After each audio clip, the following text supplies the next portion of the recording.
Chapter 481. Statistics and People in a Small Town on the Outskirts of Backlund. After changing into clean and dry clothes, Klein placed the wet bills on the surface of the table, one by one, waiting for them to dry naturally in the warm room. During this process, he moved very carefully and very gently. Even his sneezing and coughing, which were brought by the fever, had been forcefully suppressed. To make sure there were no mistakes, he didn't dry them by controlling a flame. Having done all this, he walked to the corner of the hotel room, where there was a full-length mirror. Klein's black hair was neatly combed in the mirror. He had a pair of dark brown eyes, and his face was thin and angular. He had gold-rimmed glasses on the bridge of his nose, and was beardless. He looked young but also experienced. This was a modification of Zhou Mingrui's appearance, with the traits of a native from the northern continent. Moreover, this was his youthful appearance during university when he was filled with vigor, one that had yet to be made fat by society. He intended to go back to Backlund when things have settled down a little, and then he would get himself a legal identity for his current appearance. Compared to when he left Tianjin, he had no shortage of appropriate channels. For example, he had Ian at the Bravehearts Bar, Miss Sharon's Circle, and Detective Isengard Stanton. How nostalgic! Klein whispered. He busied himself with a ritual in the room where the curtains had been drawn. He planned to bring creeping hunger above the gray fog to study it safely. Inside the silent ancient palace, he appeared at the very end of the long bronze table, leaning back in his chair, while holding a pair of thin gloves made of human skin. Immediately after, he closed his eyes and extended his spirituality into the object that required sealing. He immediately felt the hunger of the glove. It was as if it had a stomach that could never be filled, but above the gray fog, it was so tame that it didn't dare let out even the slightest bit of malice. It was like a hunting dog lying there, not daring to move at all. Then Klein heard cries of indignation and groans of pain. Many distorted, hideous, and grieving faces appeared in his spiritual perception, brimming with unspeakable melancholy and madness. These faces were deeply fused with the beyonder characteristics of different colors and different states. Wherever Klein's spirituality spread, it would combine with the corresponding faces and use the powers it had. This is the way to use it. Together with the help of divination, Klein made one attempt after another and figured out what the 5 souls that the creeping hunger could let out to graze. The first was faceless, but it only had the powers to change his appearance and build. The second was psychiatrist. He could make a target fall into a frenzied state, place a certain amount of psychological cues, and could simulate a dragon's might, intimidating individuals and groups, and creating chaos. The third was interrogator. It allowed the wearer of the glove to be proficient in the use of all kinds of weapons, become a demolition expert, possess the ability to focus his mind, and have the ability to pierce a target's spirit body. The fourth was nightmare. There was only one power, which was to drag someone into a dream without being detected. However, it was unlike a beyonder of the corresponding sequence. It was accomplished by creeping hunger, so the wearer could still move their bodies after entering a nightmare state. The fifth was priest of light. It allowed him to produce a halo-like effect, purifying all undead and foul creatures within a certain range. At the same time, he also had the singing ability of a bard, which could strengthen his companions, as well as summon the light of holiness, which was weaker than flaring Sunday. The limit is 5 souls, and the powers are fixed when letting them out to graze, for the first time. This isn't something I can decide for myself. It's purely based on luck. Maybe there can be 3 or just 1. Klein thoughtfully nodded, sighed, and said to the suffering souls, "No matter what kind of people you were in the past, I will gradually free you from your imprisonment to acquire complete deliverance. In the future, the souls I graze will only come from people who have committed heinous and unforgivable crimes. For every such beyonder I kill, I'll replace one of you and release you, regardless of whether I need their powers or not." His solemn but gentle voice echoed within the ancient palace. The wailing souls quieted down, no longer writhing in a hideous fashion. Phew! Klein exhaled, opened his eyes, tapped the edge of the ancient table with his fingers, and said to himself, "That faceless powers overlap with mine, so it's completely useless." Once I have something to replace it with, I'll release him first. Yes, when the time comes, I can attempt to channel his spirit and converse with him. Perhaps I might receive information regarding the high sequences of the seer pathway, as well as clues to the whereabouts of mermaids. No, there's no need to wait for a replacement. In a few days, I can make the attempt when I fully recover from my cold. The soul corresponding to the priest of light should be able to complete the incomplete formulas I previously obtained. Furthermore, he'll leave behind the corresponding beyonder characteristic. That way, little son doesn't need to worry about his subsequent advancements. Yes, he will be the second to be released. As for me needing to feed a human soul and flesh to creeping hunger every time it's used, that's not something I need to pay attention to. I usually wouldn't use it anyway. When using it, I'll definitely be facing a terrifying enemy. In such a battle, there's no lack of lives to cull. Even if there isn't, I can throw creeping hunger above the gray fog and not be worried about its backlash. Nor do I need to be afraid of harming the innocent. The worst outcome would it becoming unusable. Putting his thoughts away, Klein tried to use the mystical item, creeping hunger, to divine the formula for the shepherd potion, but ended up failing. He didn't divine the origins of creeping hunger, afraid that he would provoke an unfriendly existence. Although he wasn't afraid of endangering himself due to the gray fog's isolation and obstruction, doing so could likely damage creeping hunger. I'll consider trying that out when I no longer need it. Klein leaned forward and rested his elbows on the table. He quickly recalled the previous matters and keenly noticed a detail. After the master key was obliterated, its beyonder characteristic didn't disappear. Instead, it became dots of light, trying hard to converge. It can be assumed that the apprentice characteristic that's formed in the end will no longer contain Mr. Door's roars. In other words, such a method can be used to rid the mental corruption inside a beyonder characteristic. But the underlying problem is that there's no way to destroy a beyonder characteristic, which has solidified into an item under normal circumstances. Back then, I was relying on a ritual that could allow a true god to descend. It needed the prerequisite of a large number of innocent lives. Also, once the all-black eye is shattered, the true creator's mental corruption that's hidden within will definitely erupt. When that happens, who can withstand it? Do it above the gray fog? As these thoughts crossed his mind, Klein remembered what could have happened at East Burrow. He hurriedly conjured a pen and paper to make the appropriate divination. After receiving the revelation, his expression sank and slowly, he leaned back in his chair.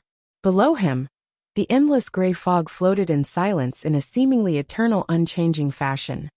Audrey stood by the window, looking at the fog mixed with pale yellow and iron-black colors rapidly disperse.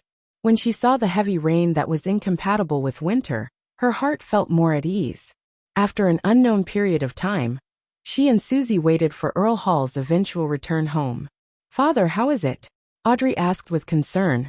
Earl Hall smiled warmly as he handed his coat and hat to an attendant. "It's resolved, but the exact details are still unclear. My little princess, you've really helped me greatly this time. You deserve a ton of medals." That's good, that's good. Thanks to Mr. Fool's reminder. Thanks to the risky investigation of his adorer. Our tarot club has once again stopped the descent of an evil god and saved the world. Audrey's heart was filled with pride. Earl Hall took the towel from the maidservant's hands, wiped his face and sighed. However, this time, there were still some serious casualties. To think that Backlund's smog could become so deadly. Although the statistics haven't been tabulated, I estimate that more than 10,000 people died in East Burrow, the dock area, and the factory district. Furthermore, the plague is still spreading, so please try not to leave the house for the time being. More than 10,000 people?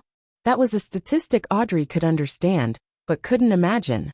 Only on the anniversary of the kingdom's founding, and during the parade, would she be able to see tens of thousands of people gathered together. However, this didn't stop her heart from feeling heavy as her mood suddenly turned gloomy.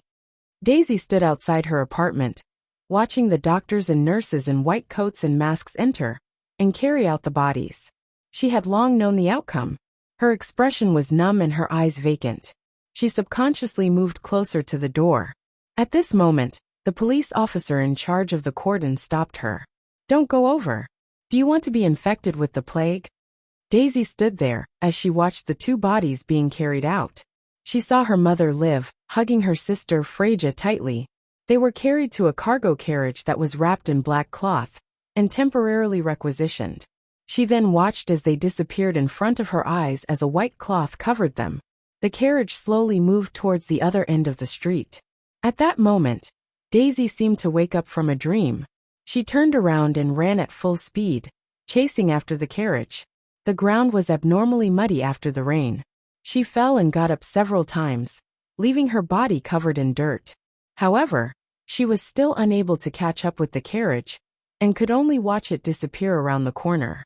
Daisy slowed her pace, her body swaying slightly as her expression turned abnormally vacant. She held onto the trees by the street and stared at the place where the carriage had left. Suddenly, her entire body went limp, and she started weeping. "Mother! Freyja!" The voice was soft, low, sharp, weak, and lingered. At this moment, in East Borough, the dock area, and the factory district, tens of thousands of people were similarly crying out in grief. Empress Borough Sodila Palace. Wearing a crown above his resolute face and thin mustache, George III sat on the throne. He stared at the Earl Palatine in front of him without saying a word. "Your Majesty, the people from the three churches are waiting outside for your explanation," the Earl Palatine asked as sweat dripped down his forehead. Explanation? Prince Edisac was seduced by a demoness, causing him to collude with a cult and attempt to rebel. That is the explanation. His schemes were exposed, and he has already committed suicide. What other explanations do they need? George III suddenly flew into a rage. He took a deep breath and regained his usual solemnity. "You tell them that anyone who obtains the corresponding aristocratic title via any means can get a seat in the House of Lords. The property restrictions needed for elections will be relaxed, and the invalid constituencies will be removed. This is to appease the factory owners and bankers.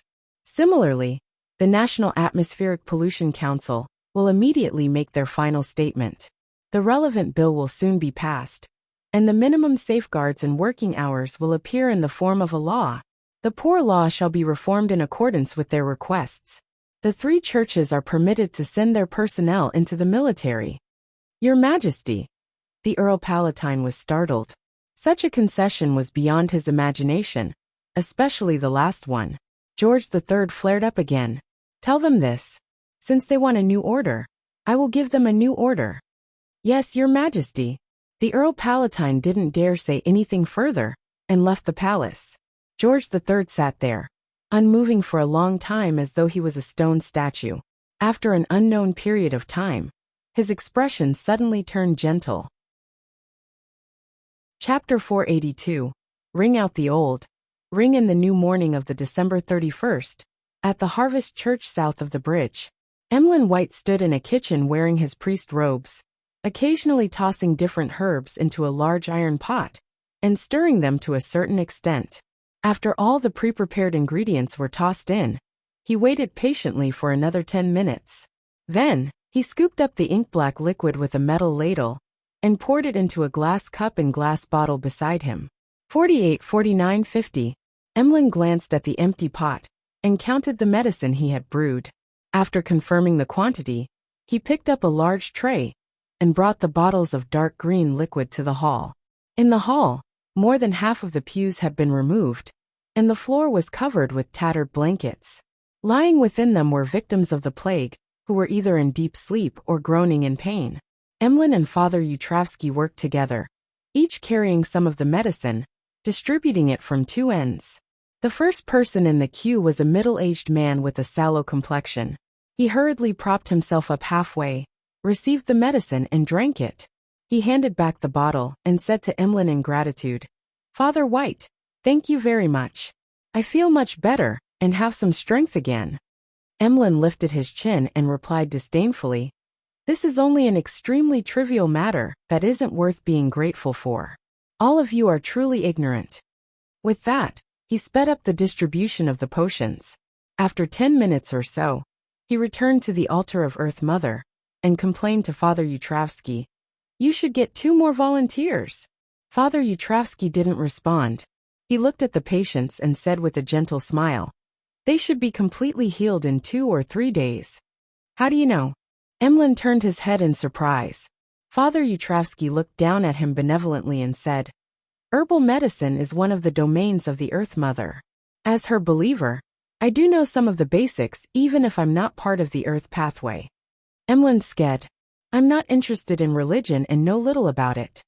Although I've been copying Earth Mother's Bible in the recent months, he inwardly added in a slightly resentful tone before saying, Father, I didn't expect you to accept non-believers in the faith. Among them, only 2 or 3 of them are believers of the Earth Mother. Father Yutravsky smiled without minding what he said. They are also lives, innocent lives. Emlyn paused for a few seconds, exhaled and said, Father, I've already found a way to resolve the psychological cue. Perhaps I will leave this place soon. Wait, why did I mention this? I was actually moved by him. What if he locks me up in the basement again? Emlyn suddenly turned nervous.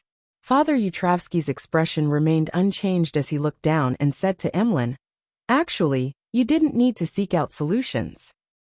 In a little while, the psychological cue will be automatically removed, and you will be free to choose whether to come to the cathedral any longer, and I would have become the Earth Mother's devout believer.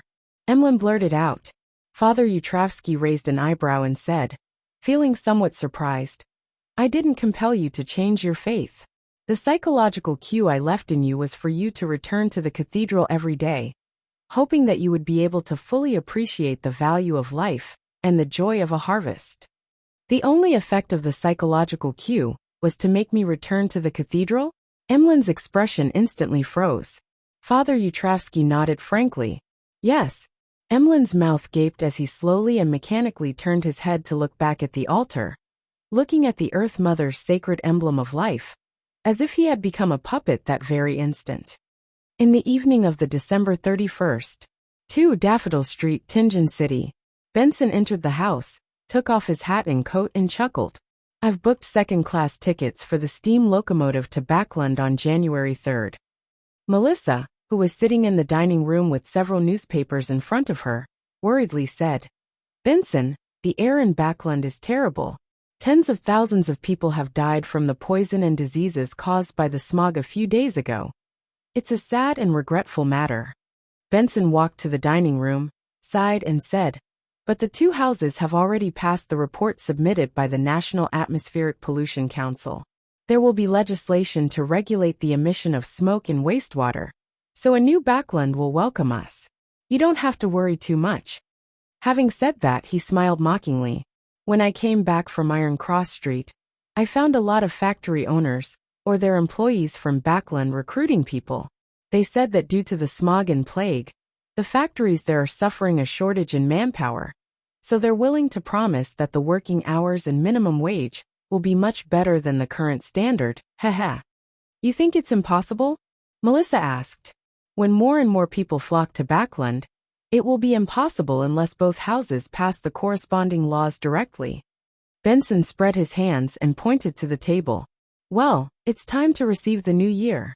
There were 3 sets of forks and knives, 3 empty porcelain plates, and 3 cups on the table. 3 cups.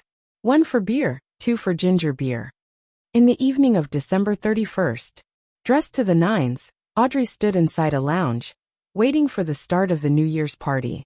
However, one couldn't see the excitement, exuberance, and joy on her face despite the fact that she was about to become an adult. In front of her was a newspaper. On it was written, according to preliminary estimates, a total of over 21,000 people died in the fog, and the subsequent plague took the lives of close to 40,000 people. Among the deceased were young children, healthy young men and women. Phew. Audrey couldn't help but close her eyes.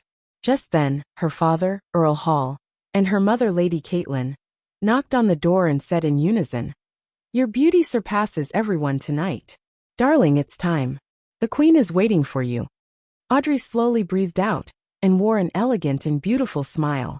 She then walked out of the lounge and entered the party's hall, under the company of her parents. She walked all the way up to the front of the dais, and, under the gaze of many, handed her white muslin-gloved hand to the queen. The queen led her to the edge of the dais, as they faced all the guests. After a short pause, the queen smiled and said, "Although this is a dark period in Backland's history, we still have a gem that can illuminate the entire city. Her wisdom, her beauty, her character, her etiquette, are all impeccable. Today, I will formally introduce her to you. Lady Audrey Hall." Bang! Bang! Bang! Outside the window, the fireworks exploded into a dreamy light. On the last night of 1349, Audrey officially came of age and was presented to society. In the afternoon of January 3, 1350, on the outskirts of East Borough, in a newly opened cemetery, using divination, Klein found the graves of old Kohler and Liv. This wasn't a grave in the truest sense of the word, but rather a niche where an urn was stored. They went on row after row stacked one above another. Standing there, Klein saw that not only was there no photograph or epitaph on old Kohler's niche, but even his name was missing. Similar situations weren't uncommon. There were too many ownerless ashes whose relatives and friends couldn't be located. Their names, looks, and whatever experiences they had were unknown, nor did they garner the interest of anyone. They were only distinguished by the numbers on the niches. Klein closed his eyes, pulled out a slip of paper, shook it into a piece of metal, and carved a word on the niche's door. Kohler. Then he added an epitaph. He was a good worker. He had a wife, a son, and a daughter. He worked hard to live. He withdrew his wrist, and with a shake of his wrist, the black-haired, brown-eyed, and emaciated Klein let the paper burn in his hands, as if it was a memorial service to all the souls residing in the area. Instead of appearing to help Daisy, who had lost her mother and sister, he anonymously wrote to reporter Mike Joseph, describing the girl's predicament in detail, so as not to implicate her in his own affairs. Mike had met Daisy, knew about her, and had enthusiastically promoted the establishment of a corresponding charity fund. Therefore, Klein believed that he could help her receive more help, so that she could complete her basic studies and find a stable job that could support her. Taking 2 steps back, Klein looked around, taking in the names, photos, and even the victims who had those missing. He raised his head, let out a long breath, turned around, and left the cemetery. On the steam locomotive to Backland, Melissa was engrossed in her textbooks, and Benson was soon chatting with the passengers around him. "It's too expensive, just too expensive. A whole 10 soldi, half a pound." A burly man who wasn't even 30 sighed from the bottom of his heart. "If it weren't for the fact that I couldn't buy a third-class seat or a boat ticket recently, I wouldn't have spent this money at all. This is equivalent to half a week's worth of my salary." "Indeed, there are too many people heading to Backland after the new year," Benson agreed. The burly man wiped off his heartbroken expression and said expectantly, "Because they promised me 21 soldi a week, and that I wouldn't need to work more than 12 hours a day. We signed a contract. When I receive my first payment and rent a house, my wife will come to Backland, and she'll be able to get a good job, a job that pays about 12 or 13 soldi a week. It's said that Backland is in dire need of people. When the time comes, we'll earn a total of over £1.50 a week, and we'll be able to eat meat frequently. Your wish will definitely be achieved. The king has already signed the bill, passing the law for a minimum wage and maximum working hours." Benson sincerely wished him well before smiling. "This is the land of hope." Woo! The steam locomotive brought countless hopeful people to Backland. The sky was still bright, and the fog in the air had thinned a lot. The gas lamps on the platform were no longer lit that early. Experienced, Benson protected his sister and wallet before leaving the station with their suitcases while following the crowd. Suddenly, they simultaneously felt a gaze sweep past them. Tracing the gaze, Benson and Melissa saw a young gentleman with neat black hair and dark brown eyes. The gentleman with the gold-rimmed glasses pressed his hat and looked past them into the distance. Benson and Melissa also looked away and cast their gaze to the smoky pillars in the garden in the middle of the street, as they looked forward to seeing the underground transportation system in Backland. Carrying his suitcase with an expressionless look, Klein walked past them with his body kept straight. He entered the departure station, facing the mass of people pouring into the land of hope. people filled with wonderful hopes in their hearts. It was the best of times, it was the worst of times. End of the second volume. Faceless.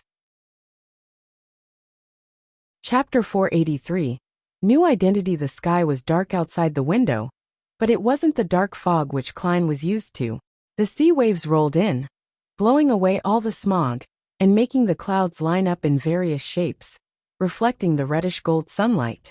This was Pritz Harbor, the largest and busiest port in the Lone Kingdom.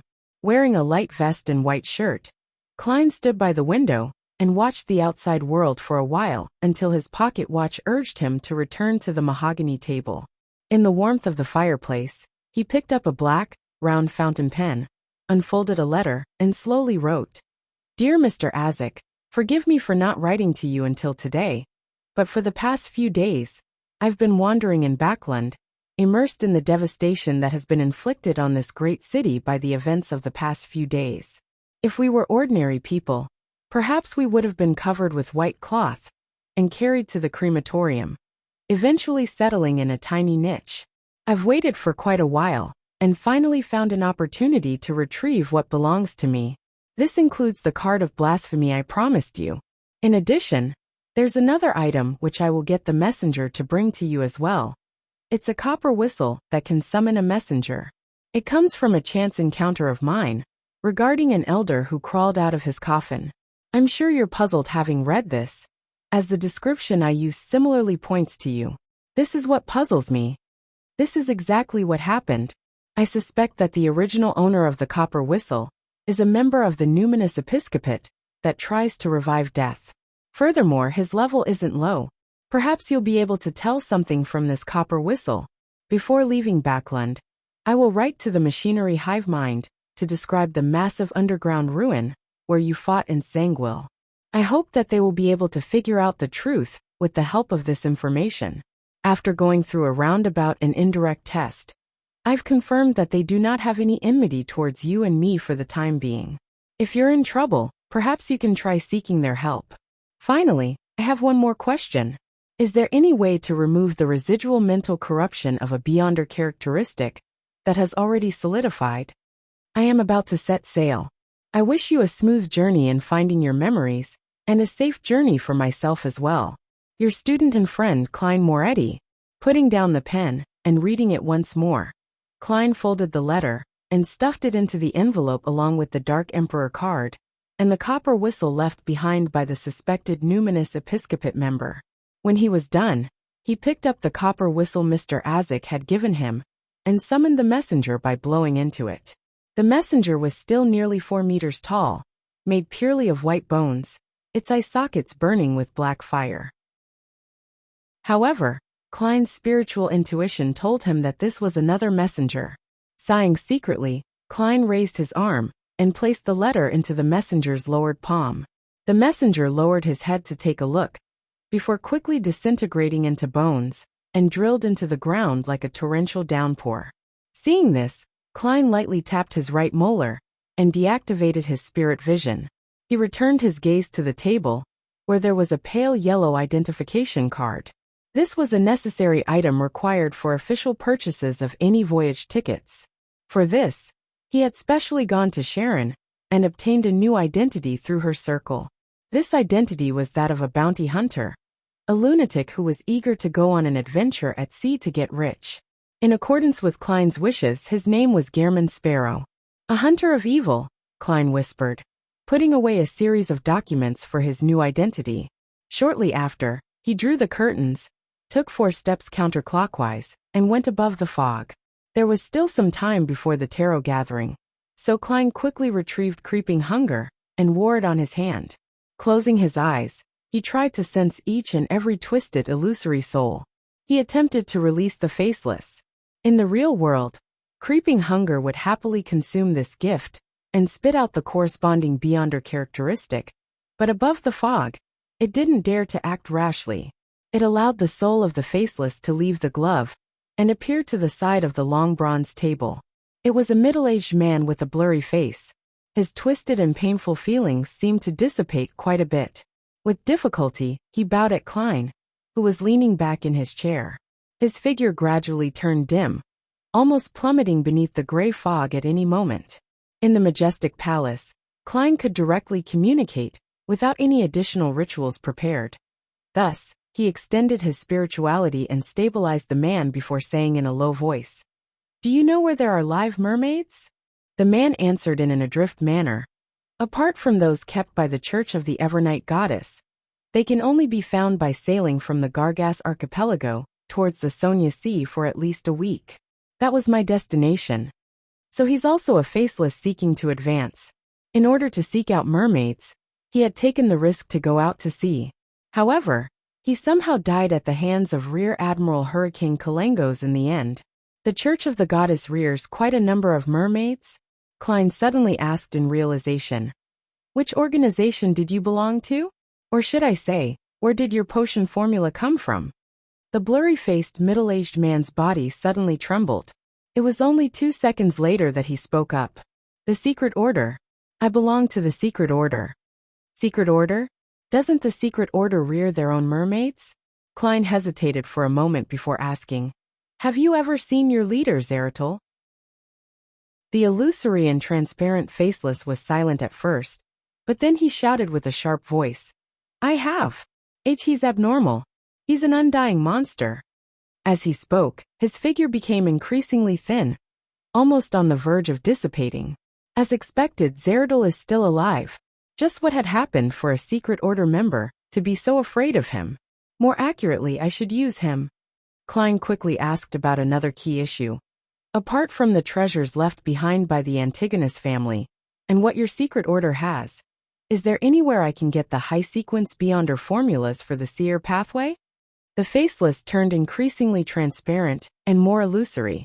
He finally left the words, "The Church of the Evernight Goddess, Cathedral of Serenity, the Holy Cathedral." Klein silently watched as the faceless spirit body achieved complete liberation as he repeated the words. The Cathedral of Serenity was the headquarters of the Church of the Evernight Goddess, also known as the Holy Cathedral according to the Nighthawks. There really are high-sequence potion formulas of the seer pathway hidden there. I wonder how many secrets the various churches have kept buried and hidden. Sighing, Klein let the dark green glue-like substance that had formed on the surface of his glove slide onto the surface of the long bronze table. The faceless Beyonder characteristic eventually formed a jelly-like translucent object. In the dark green background, from time to time, there were different faces emerging, like shadows hidden behind dark curtains. Klein took a few looks before nodding indiscernibly.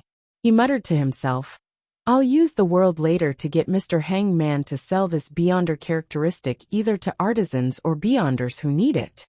Although he had found a flaw in the official Beyonder's surveillance of 15 Minsk Street by means of divination above the gray fog, he didn't return there so as to not provoke them or expose the secrets of his spirit body. Instead, he spent extra money to buy a change of clothing and other daily necessities. All of that amounted to £12. Together with the £8 paid for the documents of his new identity, his wallet was so empty that there was almost no need for it to exist. As for the 10% stake in the bike company, Klein found an opportunity to meet with Isengard Stanton and signed a legal agreement to entrust the matter to him. After all, their relationship wasn't a secret in the eyes of the Nighthawks or the machinery hive mind.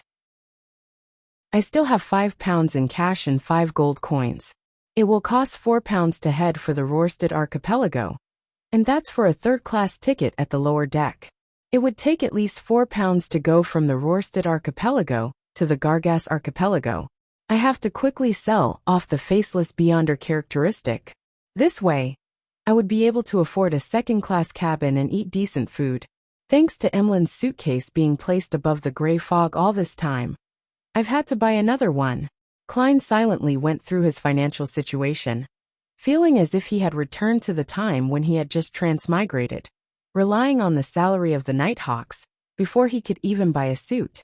A Sequence 6 Beyonder characteristic varies between £3,000 to £4,000. If I encounter someone in desperate need for it, then it can be sold at a premium. But apart from maintaining my living expenses, I have to consider the cost of the Nimblewright Master's supplementary ingredients. I also have to consider the cost of the ritual needed to eliminate the mental corruption. Klein sighed and took out his pocket watch to take a look at it. Seeing that it was about time, he sent a message to little Sun to prepare for the gathering. Furz's vision turned clear as she saw 3 figures sitting across the long mottled table. A new member? With a thought, she quickly settled down.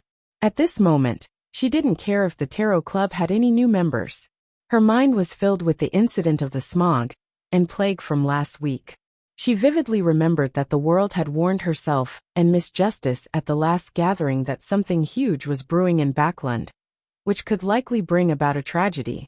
Mr. Fool had confirmed that conjecture, and he had further pointed out that the person at the heart of the problem was Prince Edisac.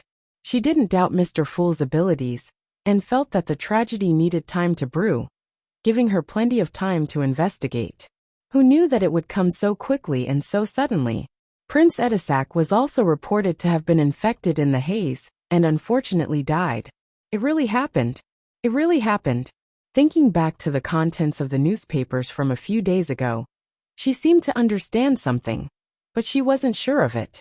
For a moment she felt terrified and uneasy. As a Sequence 9, I seem to have become involved with terrifying matters that involved a huge city, a prince, and tens of thousands of lives, just because I'm a member of the Tarot Club. It was only at this moment that the magician Furz realized the importance of being a member of the Tarot Club.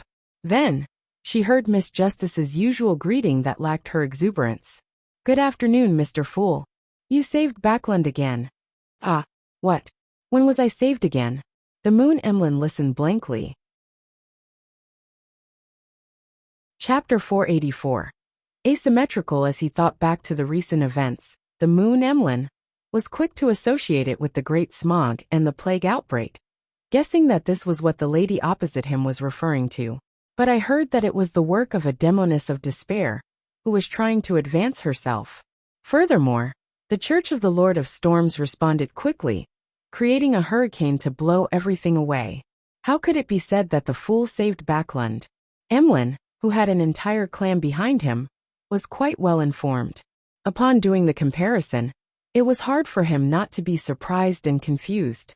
Although he had always been proud and didn't wish to spend time on social interactions, he still felt an instinctive fear when faced with a hidden existence that he had to address with he. He didn't dare to open his mouth to ask, and decided to listen for a while. Alger, even though he was drifting out at sea, had received news of the Great Smog in Backland.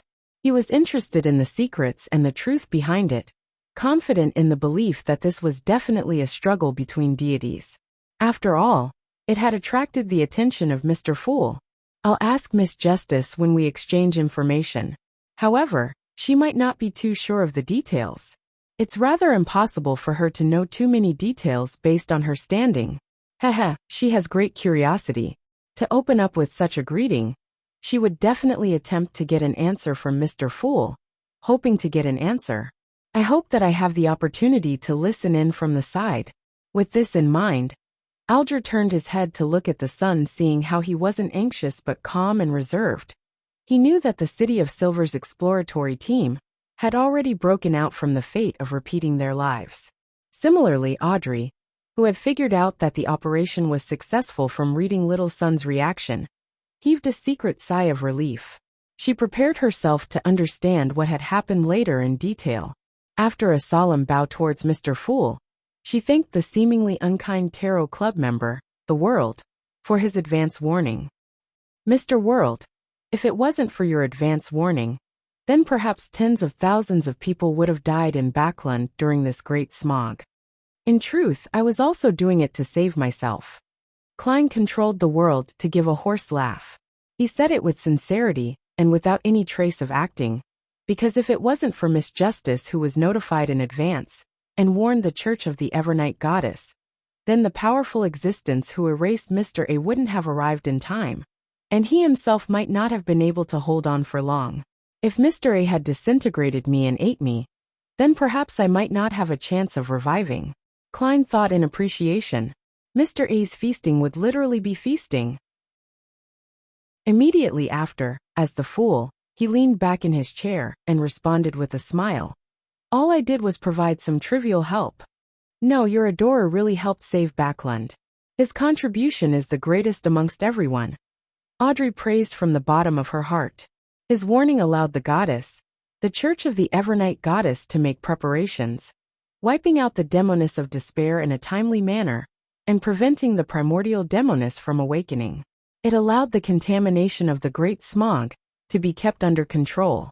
Furthermore, he even destroyed the Aurora Order's ritual, preventing the attempted descent of the true creators once again, keeping him at bay from the real world. Audrey received unanimous praise by Earl Hall and his wife for providing the most important information. They hadn't concealed the results of the investigation, and some of the details they had gathered from her. Of course, they also raised their wish as parents that their daughter wasn't to get too involved with that secret organization. It would be enough if she stayed in the outer circle and gathered some information, then maintained her strength below that of Sequence 7. The primordial demoness awakening, the true creator's attempted descent. What exactly happened in Backland? At the same time, Alger and Emlyn had the same reaction, but their expressions were different. The former only slightly raised his eyelids as his pupils contracted, unconsciously sitting to the side a bit, while the latter gave the illusion that he was about to jump up. Mother, no, esteemed Moon, when did Backland become so dangerous?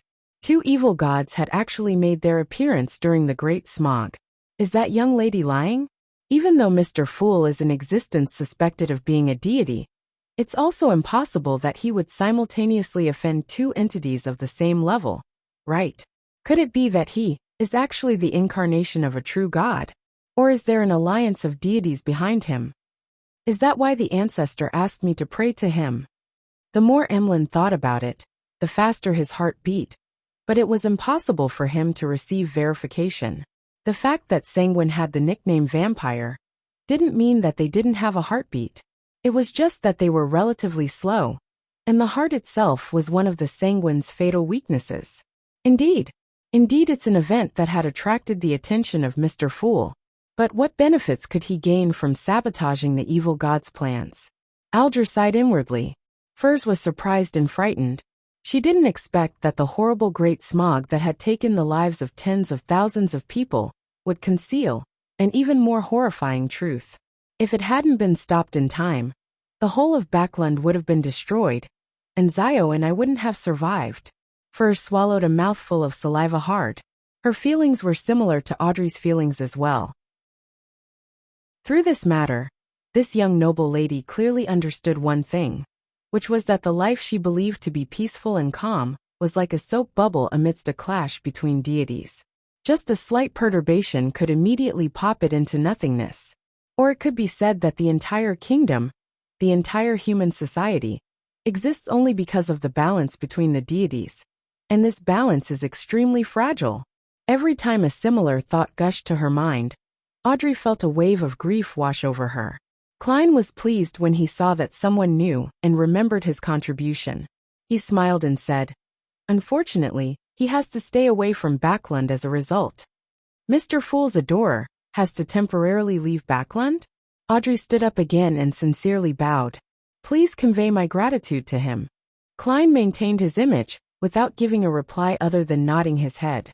At this moment Audrey added, "I'm very sorry. As the three churches and the military are cleaning up Backland, I was unable to get the follow-up pages to Roselle's diary.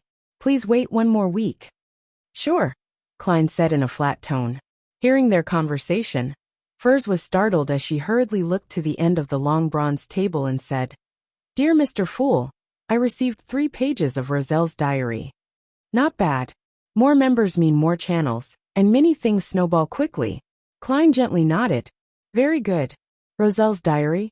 Emlyn felt as if he had heard something extraordinary again. Under his puzzled gaze, Furs conjured 3 pages of the diary and passed them on to Mr. Fool. Only then did Klein remember that he had missed introducing a particular vampire. Smiling, he introduced, "This is a new member, Mr. Moon. This gathering is called the Tarot Club." "They are." "Mr. Moon, I thought it would be a lady who would choose the moon." Audrey greeted politely while her thoughts scattered. Similarly, Emlyn wondered whether the members such as the Hanged Man and Justice were humans or transcendent creatures, which pathways they were from, at which sequences, from which organizations, or if they were friendly to the sanguine. Klein didn't care about them sizing each other up as he cast his gaze to the diary entries in his hands. February 11th. Today, I found out about a secret of the Sauron family. Ha ha ha. I'm going to die from laughter. Ha ha ha. So it turns out that the hunter pathway that they possess will change gender at sequence 4. Men wouldn't change, but women will change into men. It's no wonder that none of the high-sequence beyonders of the Sauron family that I'm aware of are female. The iron-blooded knight is indeed a true man. Ha ha ha. If it wasn't for how sensitive this secret was, then I would even feel like ridiculing Florin next time. The Sauron family ancestor that he looks like might have been a woman. This potion is way too much of a trap, isn't it? I hope the savant pathway wouldn't have any strange changes upon reaching the high sequences. I don't want to one day suddenly realize that I either don't advance, or I have to change into a woman. The first thought that flashed through Klein's mind at the sight of this diary entry was, Emperor, you won't become a woman, but you will do it with a demoness, perhaps more than one. Indeed, there's a pathway that changes women to men. Furthermore, it's within the ones I expected. Hunter represents war, causing women to change genders at sequence 4. This is a little odd. The demoness pathway changes at sequence 7, which it doesn't actually strictly correspond. Klein felt the warped and feeling of madness even more acutely. It was a result of the extreme asymmetry. Could it be that the underlying logic of this world is chaos, distortion, madness, and asymmetry? He tried his hardest not to frown. February 12th. This won't do. I want to laugh whenever I see Florin. Ha ha ha ha. February 15th. The modified artillery I designed and supervised was completed. The effect was worse than I expected, but the problem isn't that great.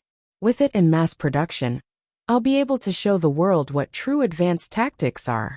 In order to celebrate, I decided to hold a banquet to invite those fellows who looked down on me. Just wait to be slapped in the face. The Emperor truly doesn't let a grudge go. While sighing, Klein turned to the second page of the diary. May 5th, that unspeakable organization called for another gathering. I'm struck by the way they gather their members every time. It's phenomenal, no, a miracle. With my earlier observations, I raised some problems at this gathering. For example, all the sequence 0 names have a high enough level on the blasphemy slate. Only Red Priest appears rather unique. It doesn't sound strong enough. The old gentleman sitting beside me told me that red represents the red of war, and priest can be understood as the ritualist of strength at its core. Someone objected, believing that the priest in Red Priest represents being a priest of that creator. I leaned towards the former and asked for the name of the old gentleman in a low voice. I didn't know the identity of every member. To put it in an extreme manner, I only know a portion of them. The old gentleman answered me with a smile. He said his name was Hermes. Hermes. The Hermes who created the language of ancient Hermes? Hermes, the founder of humanity's mysticism? Chapter 485, Rich Information Hermes? That's an ancient powerhouse. Klein frowned slightly. With his solid knowledge of mysticism, he was well aware of the era in which the old gentleman, who had created the language of ancient Hermes, had been active. That is during the second epoch when the giants ruled the land and the dragons soared through the skies. In a particular sense, he appeared before the god of combat and the Earth Mother in human history. In other words, even Little Sun, who didn't know the 7 gods before joining the Tarot Club, would likely know of the name Hermes. Yes, I should find a chance to confirm this using the world. That old gentleman had personally experienced the period when early humans tested the potions themselves, slowly seeking the thorny path of the powers of a beyonder, one step at a time. He had used Jotun and Dragonese as blueprints, and standing on the shoulders of the pioneers, he created a beyonder language that belongs to humans. He probably saw the first blasphemy slate. He actually survived until the time of Emperor Roselle, and he might even be alive until now. This is a living fossil of human mysticism. Klein felt a surge of emotions. On the other hand, he felt the terror of the Twilight Hermit Order. It even had Hermes as one of its members. As for the other secret organizations, or even internally to the 7 churches, they will often use ancient Hermes to perform sacrificial rites and rituals. The Twilight Hermit Order is really high-end, grand, and of a high level. Klein couldn't help but sigh inwardly.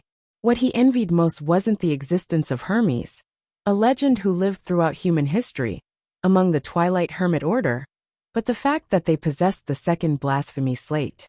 This is simply cheating. Klein sighed at the thought of how the Tarot Club only had 1 out of the 21 cards of blasphemy. He turned his focus back to the paper and continued to read the remaining entries of the diary. Heavens! The old man sitting next to me who looked so ordinary and nothing special was actually Hermes. He lived from the dark second epoch all the way to the beyonder decline of the 5th epoch. I made the right choice joining this organization. I can see my bright future. Not using 3 exclamation marks to describe my feelings right now just isn't enough. This bunch of big shots, these undying old bastards, are all gathered together because they believe in the opinion that twilight is approaching? No, it's definitely not the case. At least I'm not.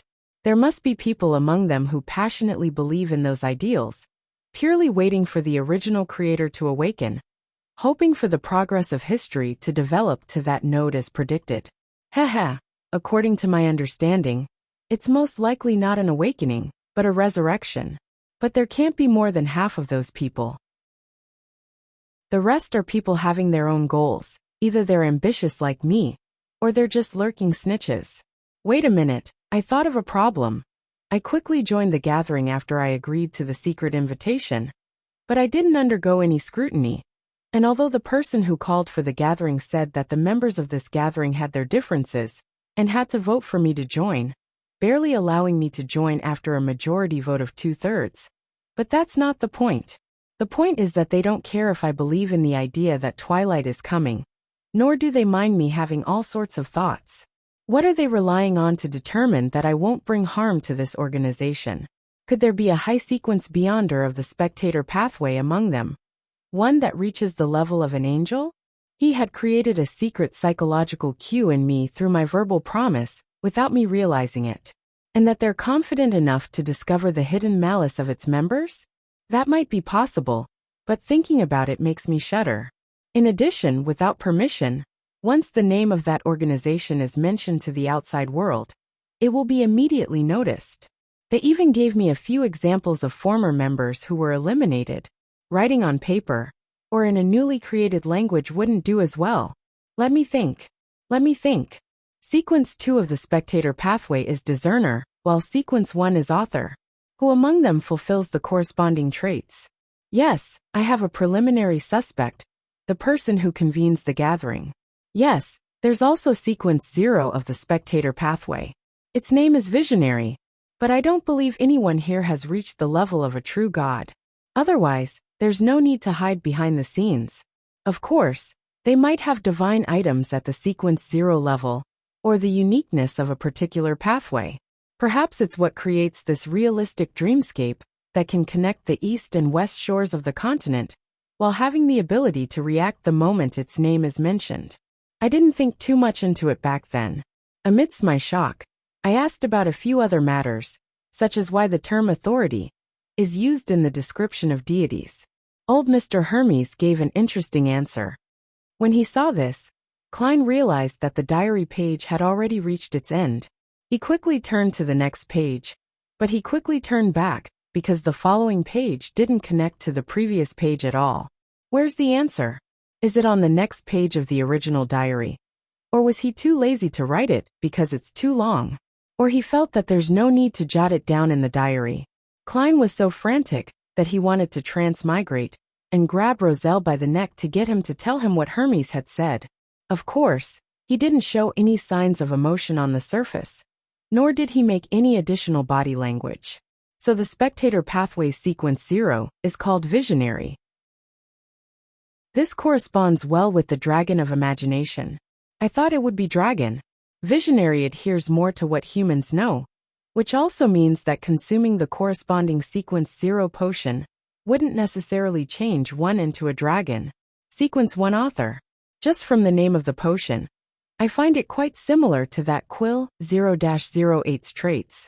The Twilight Hermit Order's method of summoning members is a realistic dreamscape that connects the eastern and western ends of the continent. The miracle description at the beginning of the diary gave me a fright. I thought they had the gray fog, or the mysterious space above the gray fog as well.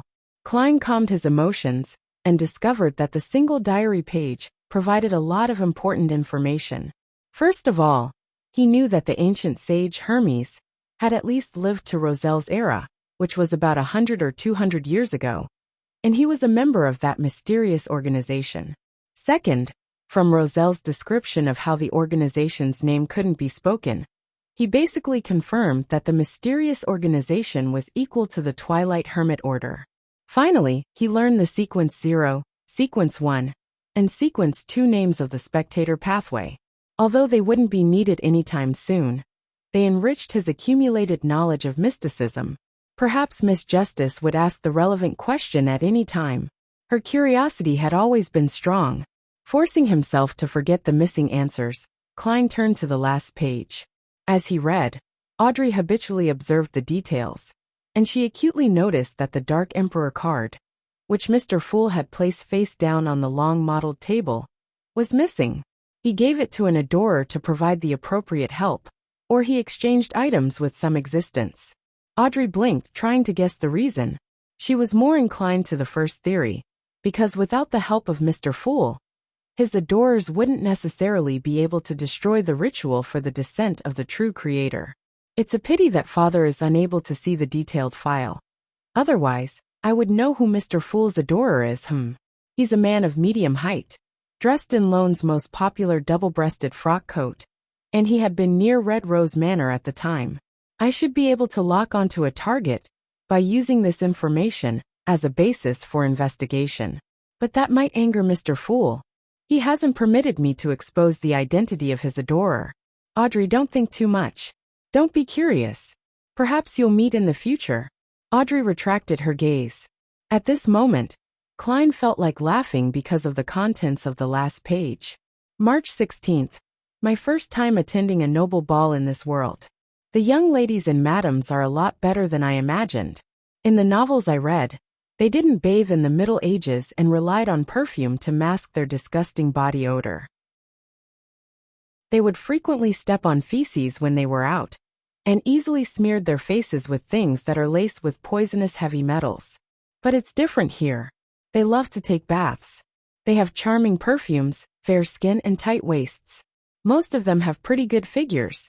I overcame my nervousness and had a nice chat with the young daughter of Viscount Darilos.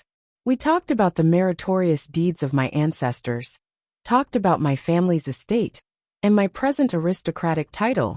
Then, she politely mentioned that she wanted to get something to eat. I didn't pay much attention to it at the time since hitting on chicks needed to be taken slow. But when I went downstairs to take a walk in the garden, I found her in an empty study, fucking with the eldest son of Earl Florice. Fuck. This is their first time meeting each. Is it me, Huang Tao Roselle, who isn't good-looking enough? Or am I not entertaining enough? How realistic. Fortunately, the madams have treated me quite well. I can sense the hidden passion within them, hee. Roselle really wasn't used to the Intis style at first. According to historical records, the Gustave family had been on the decline for several generations, with only their aristocratic title of baron and a little property estate to their names. This lasted until Roselle made his fortune. I didn't expect the emperor to have a woman snatched away. Wait. I remember Roselle mentioning in his diary that he had done it with Countess Florice. Impressive. Impressive. Klein looked down at the 2 remaining diary entries. They were of no value, and were accounts of Roselle's life in the manor. The entire content was him wanting to hunt, his missing of delicacies, as well as his hopes of obtaining beyonder powers and beautiful maidservants. Klein leaned back a little, allowed the diary pages to disappear from his hands, and said with a smile, "You may begin." Audrey immediately looked at the sun diagonally across from her. "Have you extricated yourself from the cycle?" Derek nodded honestly first before bowing towards the end of the bronze table. "Honorable Mr. Fool, thank you for your guidance. It allowed me to find the key point of the Angel of Fate on the mural with the words Rose Redemption. It aided the chief in destroying the repeated cycle of fate. What angel of fate? I don't know anything. The very puzzled fool Klein replied with a smile. Not bad. Chapter 486. Klein's conjectures. Emlyn was similarly confused. Words like Rose Redemption, Angel of Fate, and destroying the repeated cycle of fate were beyond his understanding. He only felt that he could understand every word, but had no idea what they meant when placed together. Could it be that the young son had just escaped the pursuit of an angel? Emlyn guessed from the small amount of information he could understand. After Derek thanked Mr. Fool, the hanged man shifted his position slightly, leaned slightly towards him, and kicked off from Miss Justice's question. He said in a normal tone, "What was the exact sequence of events?"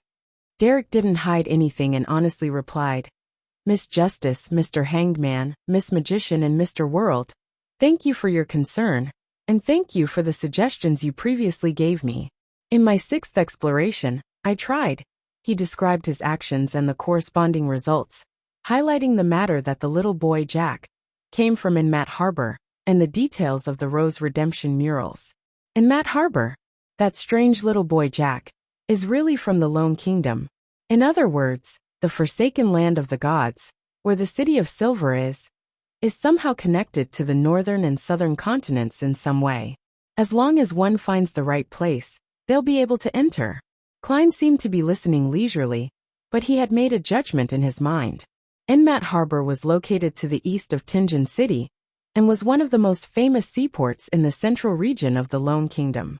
Together with Pritz Harbor to the south, they supported the resupply of more than half of Backlund's goods. The spirit medium, Ma'am Daly, had once settled there, and Mr. Z of the Aurora Order seems to be there as well. Klein recalled something from the past. The same judgment also appeared in the minds of Alger, Audrey, and Furs. Towards this, some of them had pure excitement, others filled with curiosity and worry, fearing that the all-consuming darkness around the city of Silver would continue to spread, eventually enveloping both the northern and southern continent and the 5 seas.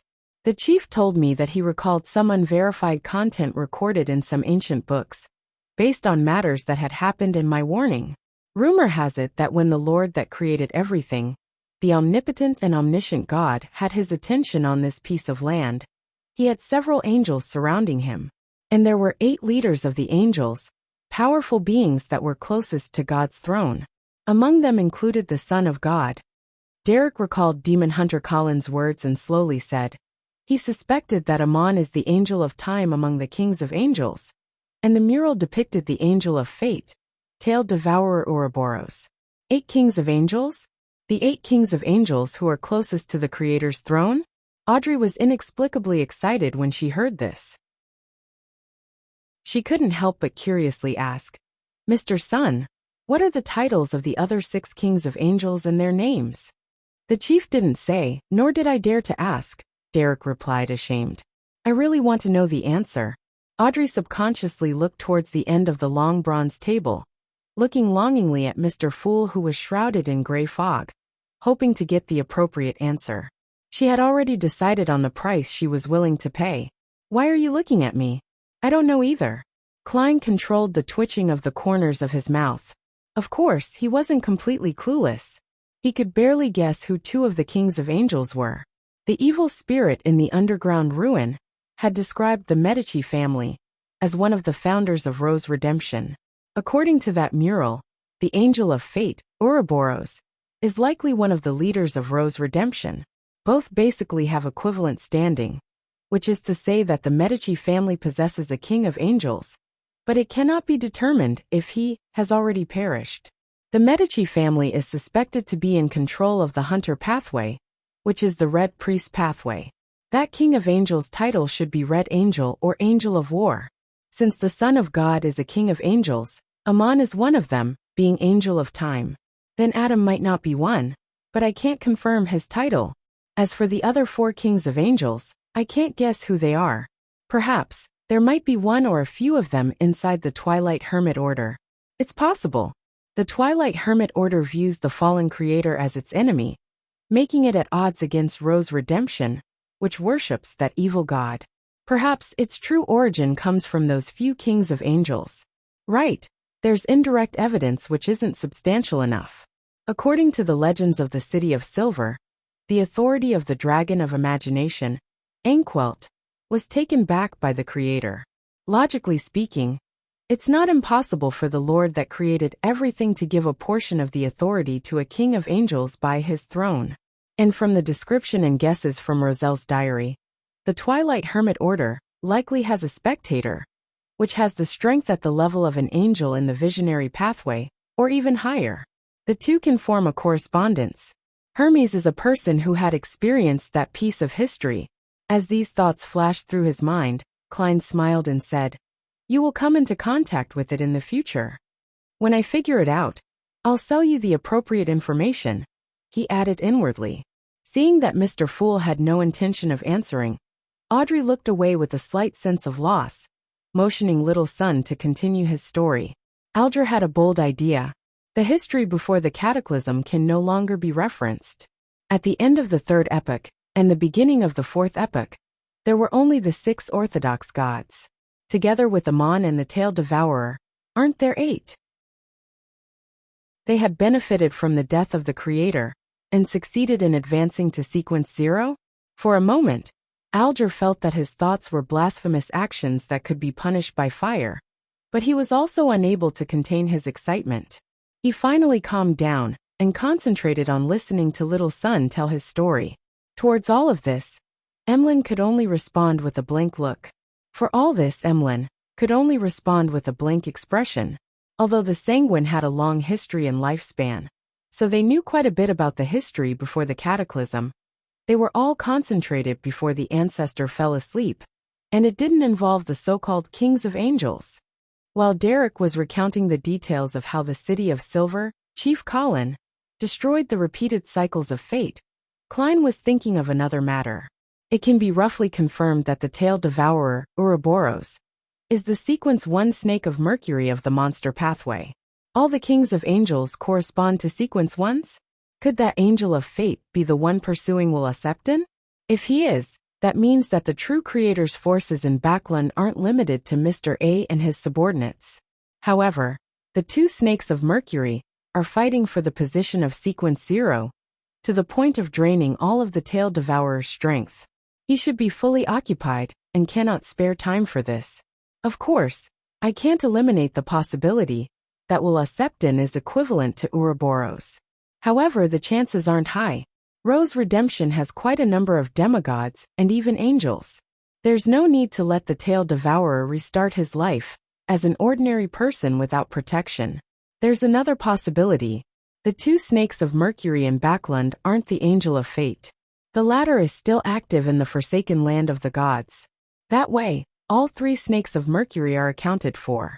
After finishing his recount of how they escaped the cycle, Derek expressed his gratitude once again. As for Audrey and company, despite listening to the repeated events a second time, it still left them shivering down to their bones, filling them with curiosity and fear. This is beyond my knowledge of Beyonder powers. It's all thanks to the help Mr. Fool gave. Audrey sincerely praised the Tarot Club's master from the bottom of her heart, feeling full of confidence. Alger and the others had similar thoughts as her. They all thought that the repeated cycles of life were close to a miracle that could only be destroyed by a deity. Fortunately, the master of the Tarot Club was a deity. Mr. Fool was a deity. At that moment, Derek looked opposite him and sincerely said, "Miss Magician, due to some unexpected circumstances on our return to the City of Silver, despite it having been resolved, we have slowed down. It will prevent us from returning to the City of Silver on time. Your Spirit Eater's stomach pouch will require another day or 2. Yes, I believe I'm no longer under surveillance. No problem, I can wait. I've prepared enough gold," Fur said as she let out a sigh. She had sold the mirror dragon's eyes to Miss Justice, and had received £1,000 in cash. After informing her teacher, Dorian, of the exact results, her honesty had been praised and approved. Dorian told her that the £800 offer had been made in order to give her about £100 in labor fees. As such, the extra £200 would be a bonus for her. In other words, she had earned £300. Together with her original savings, she now had a total of £650, which was enough to buy the stomach pouch of a spirit eater. With this, Dorian trusted her a lot and revealed a lot of information regarding ingredients. It will take me at least 2 weeks to digest the rest of the potion. I'm not in a hurry. Looking diagonally across the table, Furs said, Mr. Hanged Man, there's news of the dragon-eyed sea condor you require. £2,200. Dorian had given a reference price of £2,000. On the one hand, Furs had allowed room for bargaining, and on the other hand, wished to earn a little more. £2,200. Aldra couldn't help but frown. His financial situation wasn't looking good after he purchased the Wind-Bless potion formula. Although he still had some secret savings, they were either of use elsewhere, or he hadn't been able to find a buyer for a long time. Phew. He secretly let out a sigh and calmly said, Very well, but I'll need some time to collect the funds. In addition, yours is too expensive. I have many channels to get cheaper ones. £1,900. That's the highest price I can accept. No, £2,000. That's the bottom line. Furs replied without hesitation. She was afraid that if she made too high an offer, then the other party would give up the deal. Aldra immediately nodded. Deal. This. Furs was somewhat stunned. After listening by the side and witnessing the conclusion of a deal, Emlyn thought and eagerly asked, Ladies and gentlemen, does anyone know how a sanguine can improve their strength without relying on the bestowment of their elders? As soon as he finished speaking, he felt numerous gazes land on him. Sanguine? Is that the vampires of legends? Audrey's eyes sparkled as she studied Mr. Moon. And as a novelist, Furs no doubt had all sorts of beautiful or exotic fantasies of the sanguine, and her eyes were just as bright. Sanguine? Aldra was taken aback at first, but he soon relaxed his brows. A vampire hiding in the darkness, covered in pus, while moving like the wind. Derek couldn't help but look sideways to size up Emlyn. Sanguine? The world was late by a second before giving a normal, necessary response. Chapter 487. The growing tarot club. The moment he was being stared at, Emlyn was momentarily at a loss, vaguely aware that he had asked something he shouldn't have. Why are you looking at me like that? Can't I have a sanguine friend? Should I try to explain? No, what's wrong with being a sanguine? I'm a sanguine. There's wrong with admitting that. Us sanguine have a long history, long lives, and rich heritage. It's a lofty race. None of you are especially amazing either. What was just traded was only a sequence 6 item at best. After a few thoughts, Emlyn White raised his chin and proudly added, Yes, I am a pure sanguine. No one asked him if he was. Mr. Moon is lacking some self-confidence, which resulted in him reacting a little excessively. Audrey read Emlyn's performance. He's really a sanguine? Furs asked out of curiosity. Mr. Moon, do you sanguine mimic humans and give aristocratic titles like Duke, Viscount, Earl, and Baron to label different powerhouses of different standing? No, it's you humans who mimicked us sanguine. Emlyn sat up straight. Long before the cataclysm, long before the second epoch, our sanguine already had these aristocratic titles. Those who have yet to fully control their strength are underage sanguine. And as for me, I'm considered an adult. Going one step further, one will gain the title of Baron, and the progression leads all the way to Duke. Above Duke would be positions such as Queen and Prince. Back then, you humans were still under the rule of the giant king's court, so it's impossible for you to invent aristocratic titles. The moment his voice fell, the nearby Derek blurted out, There are no such records in the history of our city of Silver. The categorization of the sanguine was determined by the appearance of the blasphemy slate. Prior to that, it was very vague and ambiguous. There were only titles, such as the different family clan's head, or leaders of a territory. Standing atop all is the ancestor Lilith. After that, it strictly followed the potion system, named after the different sequence names. Emlyn replied scornfully, The history of our sanguine was written with our long lives. It's not something that can be overturned by the random records of some small, ordinary city of Silver. Wait, they keep mentioning the city of Silver. Where exactly is it? Why haven't I heard of it? After the retort, Emlyn realized that he had apparently overlooked something important. Our city of silver doesn't make up history. Our records come from ancient books that can be verified or from the ruins of other cities, Derek emphasized, somewhat aggrieved. If no one stops them, then I think they can argue about this matter until the end of the gathering. Although Little Sun is honest, sincere, and reserved, he has a very stubborn and persistent personality. On the other hand, Mr. Moon seems to care especially about the history of the Sanguine. Audrey did her daily observations as a telepathist with piqued interest. At this moment, Alger interrupted the discussion between the sun and the moon. I know how to raise the strength of a Sanguine. Emlyn's attention was diverted. Mr. Hanged Man, what payment do you need? I can use some of the lost history our Sanguine has in exchange. Alger revealed a smile. No, we're all members of the Tarot Club. This kind of information exchange is free of charge. Mr. Hanged Man sure is a generous, noble man. Emlyn inwardly made a preliminary assessment. Thank you for your goodwill. After thinking for 2 seconds, Alger said, the Sanguine can also consume potions to advance, but it has in correspondence the correct type. The various churches have done a certain amount of experimentation, and the results have proven that this method is feasible. However, I am unable to find out the exact details. But the main ingredient for those potions are from my kinsmen. Emlyn denied such a method. The Hanged Man laughed and said, never deal with absolutes. For example, I have a clue about the characteristics left behind by a Sanguine Baron. He died in a sudden conflict, and didn't have time to find his successor. As for you, you can use the potion method to receive this inheritance, and prevent the power of the Sanguine from being lost. This item was owned by a great pirate that Alger knew. As he didn't know what sequence the potion corresponded to, he hadn't been able to sell it. Even his newly established artisan source wasn't that interested either. Use potions to inherit an inheritance to prevent the Sanguine's powers from being lost. Emlyn suddenly felt that Mr. Hanged Man was very reasonable. Hence he asked, what's the price? Alger chuckled and said, between 4,000 and 5,000 pounds. I won't know for sure until I find the owner of it.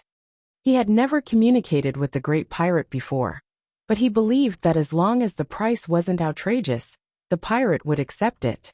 To a pirate, selling something would mean profit, as it didn't take much capital.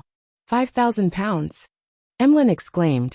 With such a large sum of money, I can buy a few puppets that I've been eyeing for a long time, and I can even get some new clothes for all my dolls. Emlyn's first reaction was to give up such a transaction. However, he thought of the ancestors' favor in him, the glory of the Sanguine, and the identity of him being the race's savior. He was momentarily put in a difficult position. Alger didn't rush him as he said indifferently with a smile, I know this is a difficult decision. You can take your time and think about it. All right. Emlyn breathed a sigh of relief. Mr. Hanged Man is really... Audrey muttered to herself inwardly, turned to the moon, and said to all the members, Lady and gentlemen, do you have any news regarding the fruit of the Tree of Elders and the blood of a mirror dragon? Yes, Emlyn answered without hesitation. He had previously made a fortune due to a particular detective's purchase of Beyonder ingredients. Therefore, at every Sanguine gathering, he would pay attention to such information. Without waiting for Miss Justice's exuberant pressing, he continued on. The price of the fruit of the Tree of Elders is between 600 and 700 pounds, and the blood of a mirror dragon doesn't exceed 100 pounds. I don't remember the exact amount. He quoted her the original price and frankly added, but you'll have to pay me an extra 50, no, 100 pounds. As you know, I'll have to take on a risk and waste my time. This was what Emlyn learned from Sherlock Moriarty. He felt that this was very good and reasonable, because a middleman needed to be paid. Deal. Audrey happily chose to accept as soon as he finished speaking. She knew such matters could still be negotiable, but she didn't think it was necessary. She was afraid that the deal was off if she angered the other party. To me, the most important thing is to advance to sequence 7. Emperor Roselle once said that any problem that can be solved with money isn't a problem. Audrey's recently heavy mood improved. After the New Year ball, She had received control of her fortune worth £40,000. She just needed to hire some accountants and management staff sent by her father. At the same time, she received gifts of more than £20,000 in jewelry, horses, hounds, paintings, etc. Most of them came from her mother, 2 elder brothers, and other members of the Hall family. As for the cash, she didn't have much. It was only £5,000. Her contribution to the Backlands' Great Haze had been turned into Earl Hall's political resources by her own request to be kept anonymous, so there was no reward. For this, the great aristocratic banker offered to pay for any expenses his little angel had in the field of mysticism. Of course, Audrey didn't dare reveal her intention to aim for sequence 7. She could still only use her pocket money and savings. Well, I'll be able to pay off my debt to Glaint by this month. Next month, I can pay £2,000 to Mr. Fool's adorer. I won't be tight at all, Audrey thought in a good mood. Very rich. Emlyn almost failed to react before asking, puzzled. How do we complete the deal? Audrey explained with a faint smile. By making a sacrifice to Mr. Fool. She was very proactive in obtaining the Fool's consent, conjuring the corresponding ritual requirements. When Emlyn received the 2 goatskin parchments, he stared at them in a daze. The way they traded was beyond his imagination. Only then did he deeply understand how the Tarot Club was different from a normal secret organization. Watching the transactions between the members, Klein was very pleased.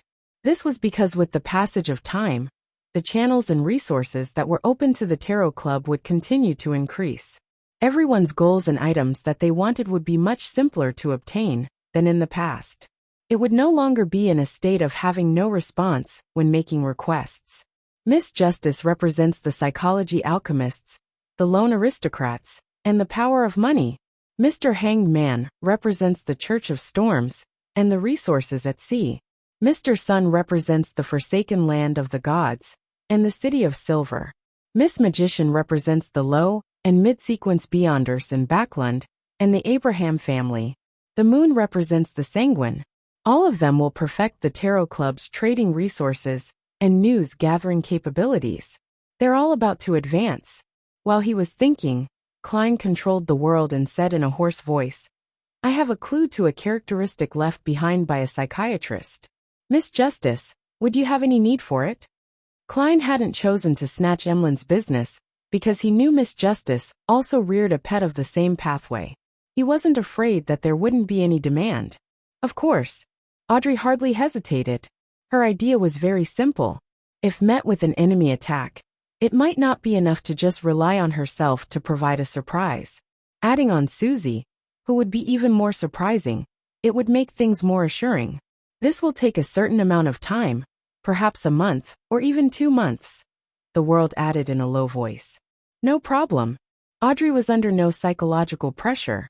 She knew that Susie hadn't finished digesting the telepathist potion. Phew, as long as this deal is closed. I hope I can release the psychiatrist as soon as possible. Miss Justice didn't seem to ask about the price. To her, with the Fool's supervision, the price wouldn't be too outrageous. She would accept it as long as it isn't too outrageous. Her finances have improved a lot recently. Klein made the world look at the Hanged Man and give a low chuckle. Are you interested in helping me sell an item?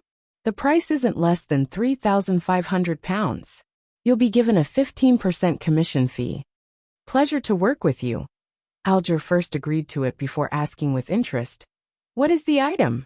He was rather curious about the world. He felt that the other party knew a lot and had no lack of good things.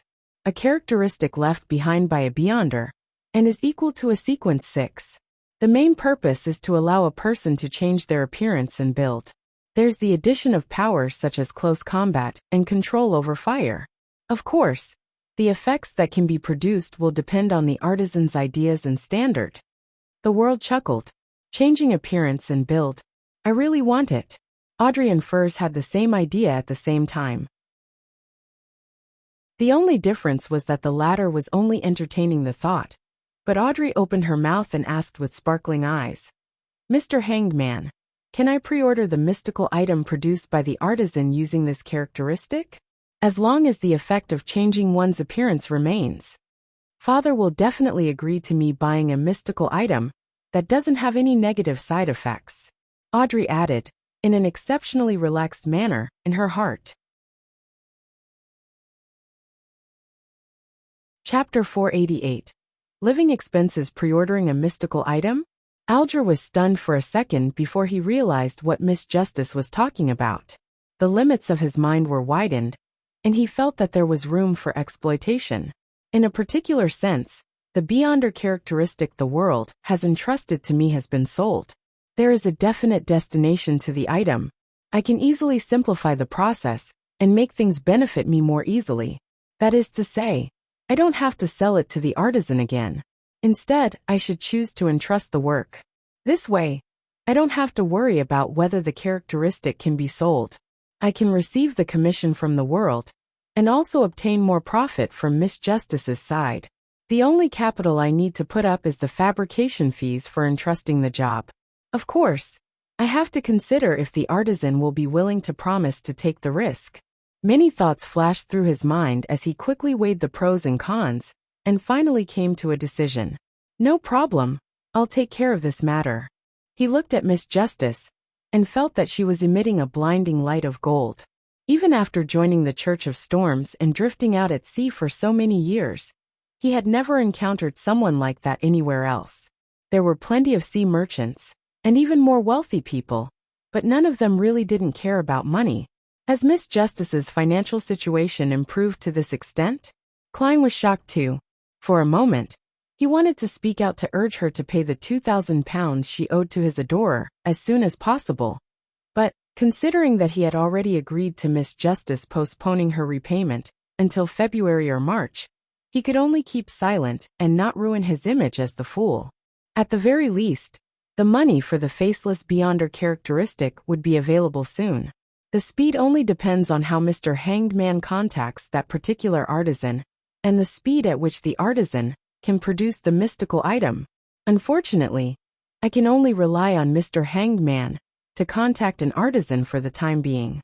Otherwise, I can directly sell the special characteristic to Miss Justice without having to pay a commission. With this in mind, Klein's mood became mixed. After finalizing a big deal, Alger heaved a silent sigh of relief, feeling his financial situation slowly improve.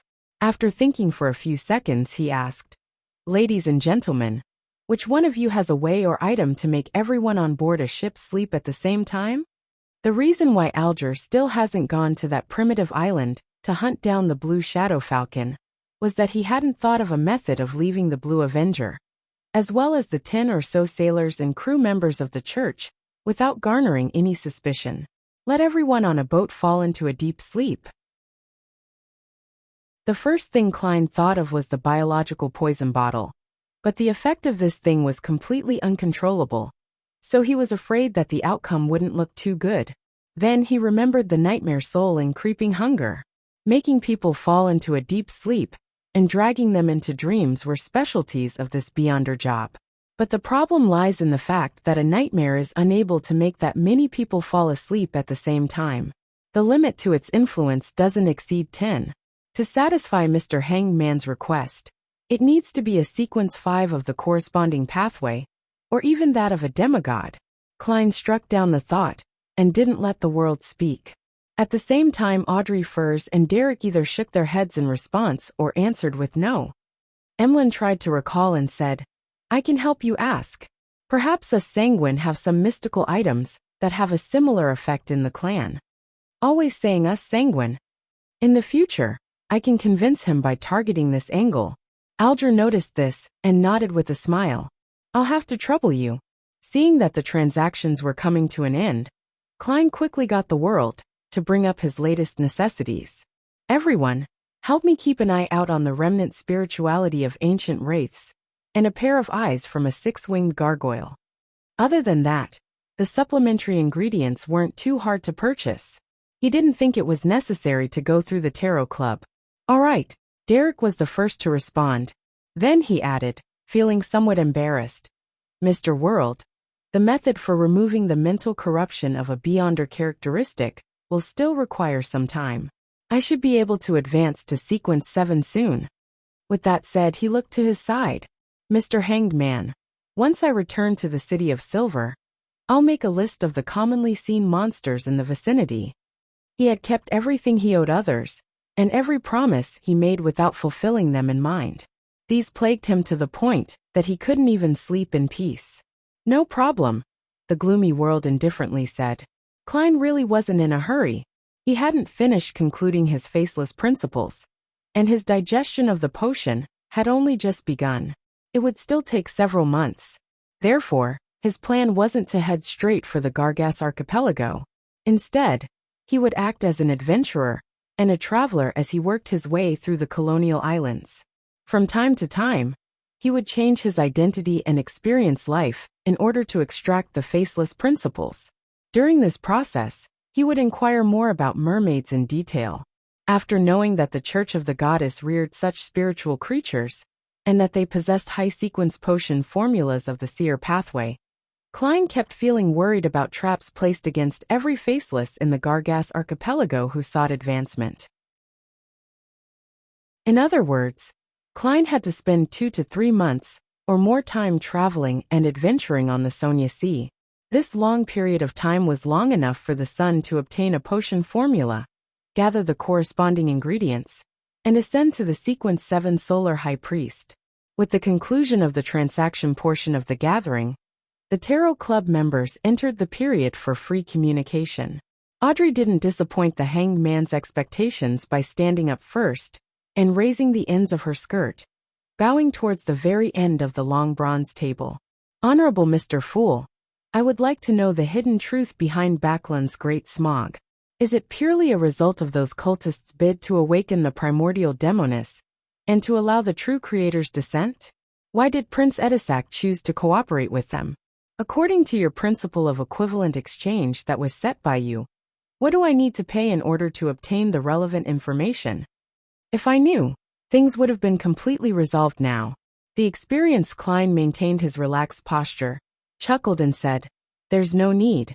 The root of the problem hasn't been discovered yet, but there are enough clues. I hope the members of the 3 churches aren't too stupid. The root of the problem hasn't been discovered yet? Mr. Fool has made his adorer give the churches and the military a certain amount of clues?" Audrey was rather shocked when she heard this, but she felt that this wasn't too surprising within her previous concerns and worries. "Thank you for your answer." She sincerely bowed once more. "Is Backland still in danger?" Furs suddenly felt uneasy. After Miss Justice sat down, Klein controlled the world to chuckle and say, "Mr. Hanged Man, I discovered the Balin person you mentioned. The Balin who was involved in the escape of many slaves from the colonial islands?" The Hanged Man replied with disbelief. "Yes, reddish-brown skin, of southern continent descent, Backland accent, and the 3rd tooth on his left fake," the world answered hoarsely. "It should be him." Alger recalled for 2 seconds before saying, "Where is he? What's his present identity? Also, Mr. World, do you wish to receive £100 in cash directly, or an item of equivalent worth?" This was the mission of the Church of Storms, and purchasing clues was a reimbursable act. Therefore, the Hanged Man wasn't pressured at all. Of course, money. Klein, who was vexing over his living expenses, controlled the world to say, £100 in cash. Balin is in Backland. He was seen meeting a member of MI9, who was loyal to the royal family. I don't know who it was exactly, because he was wearing a mask. A member of MI9 who was loyal to the royal family. The Hanged Man ruminated over the words, and then he remembered Miss Justice's question. Why did Prince Edisac work with the Aurora Order and the Demonist sect? It also points to the royal family. Can the 2 cases be one and the same? The truth behind all this involves the disappearance of the slaves? Alger felt that he could vaguely see some key points. You really are a well-informed and well-connected person. The £100 in cash will be paid tomorrow. Alger calmly said his thanks. Ha! The world laughed and turned to look at the Sun Kid. Do you know ancient Hermes? Derek didn't try to hide anything as he replied honestly. I've heard of the Hermes language, but the City of Silver doesn't have that kind of knowledge. During the Second Epoch, there was no distinction between Hermes and ancient Hermes. It was only some time during the Fourth Epoch that ancient Hermes was simplified accordingly, making it easier to be used, taught, and disseminated for daily use. However, it no longer had such a strong and direct effect on rituals. That is to say, the Hermes spoken by Little Sun is equal to ancient Hermes. There really is a person known as Hermes in the history of the City of Silver. Klein secretly nodded and said, "A pity. I wanted to ask you for a favor." At this moment, Audrey remembered something from their conversation. It was something that originated from the psychology alchemists.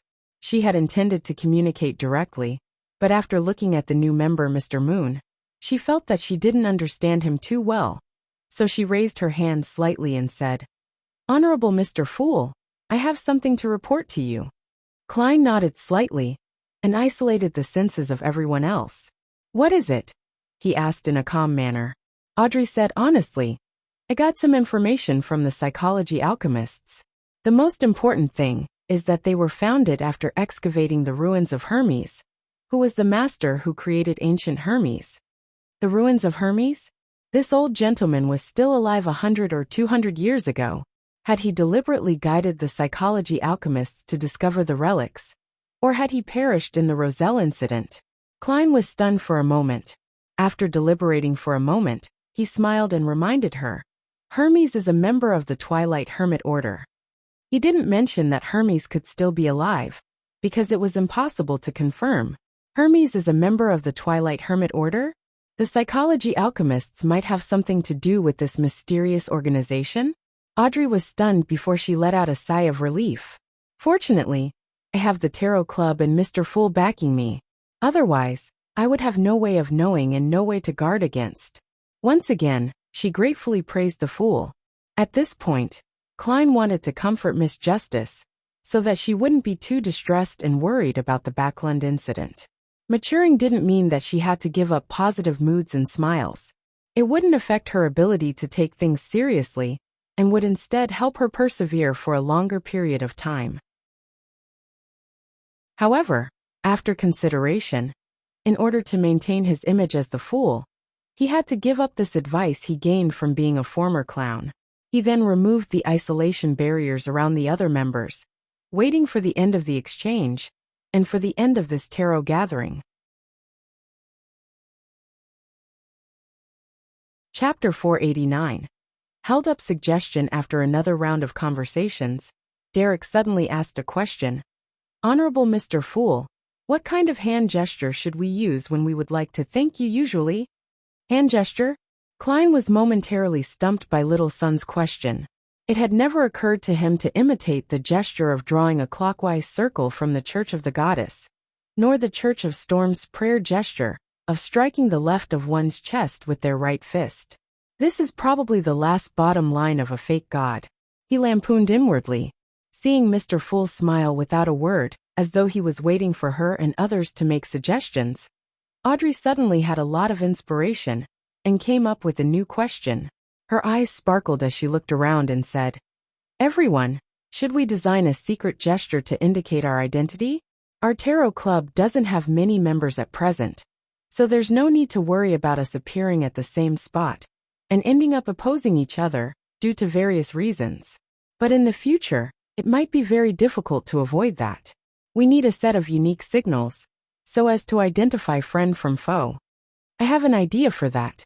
Klein suddenly remembered the secret hand gestures he knew from his previous life, such as the hand in waistcoat.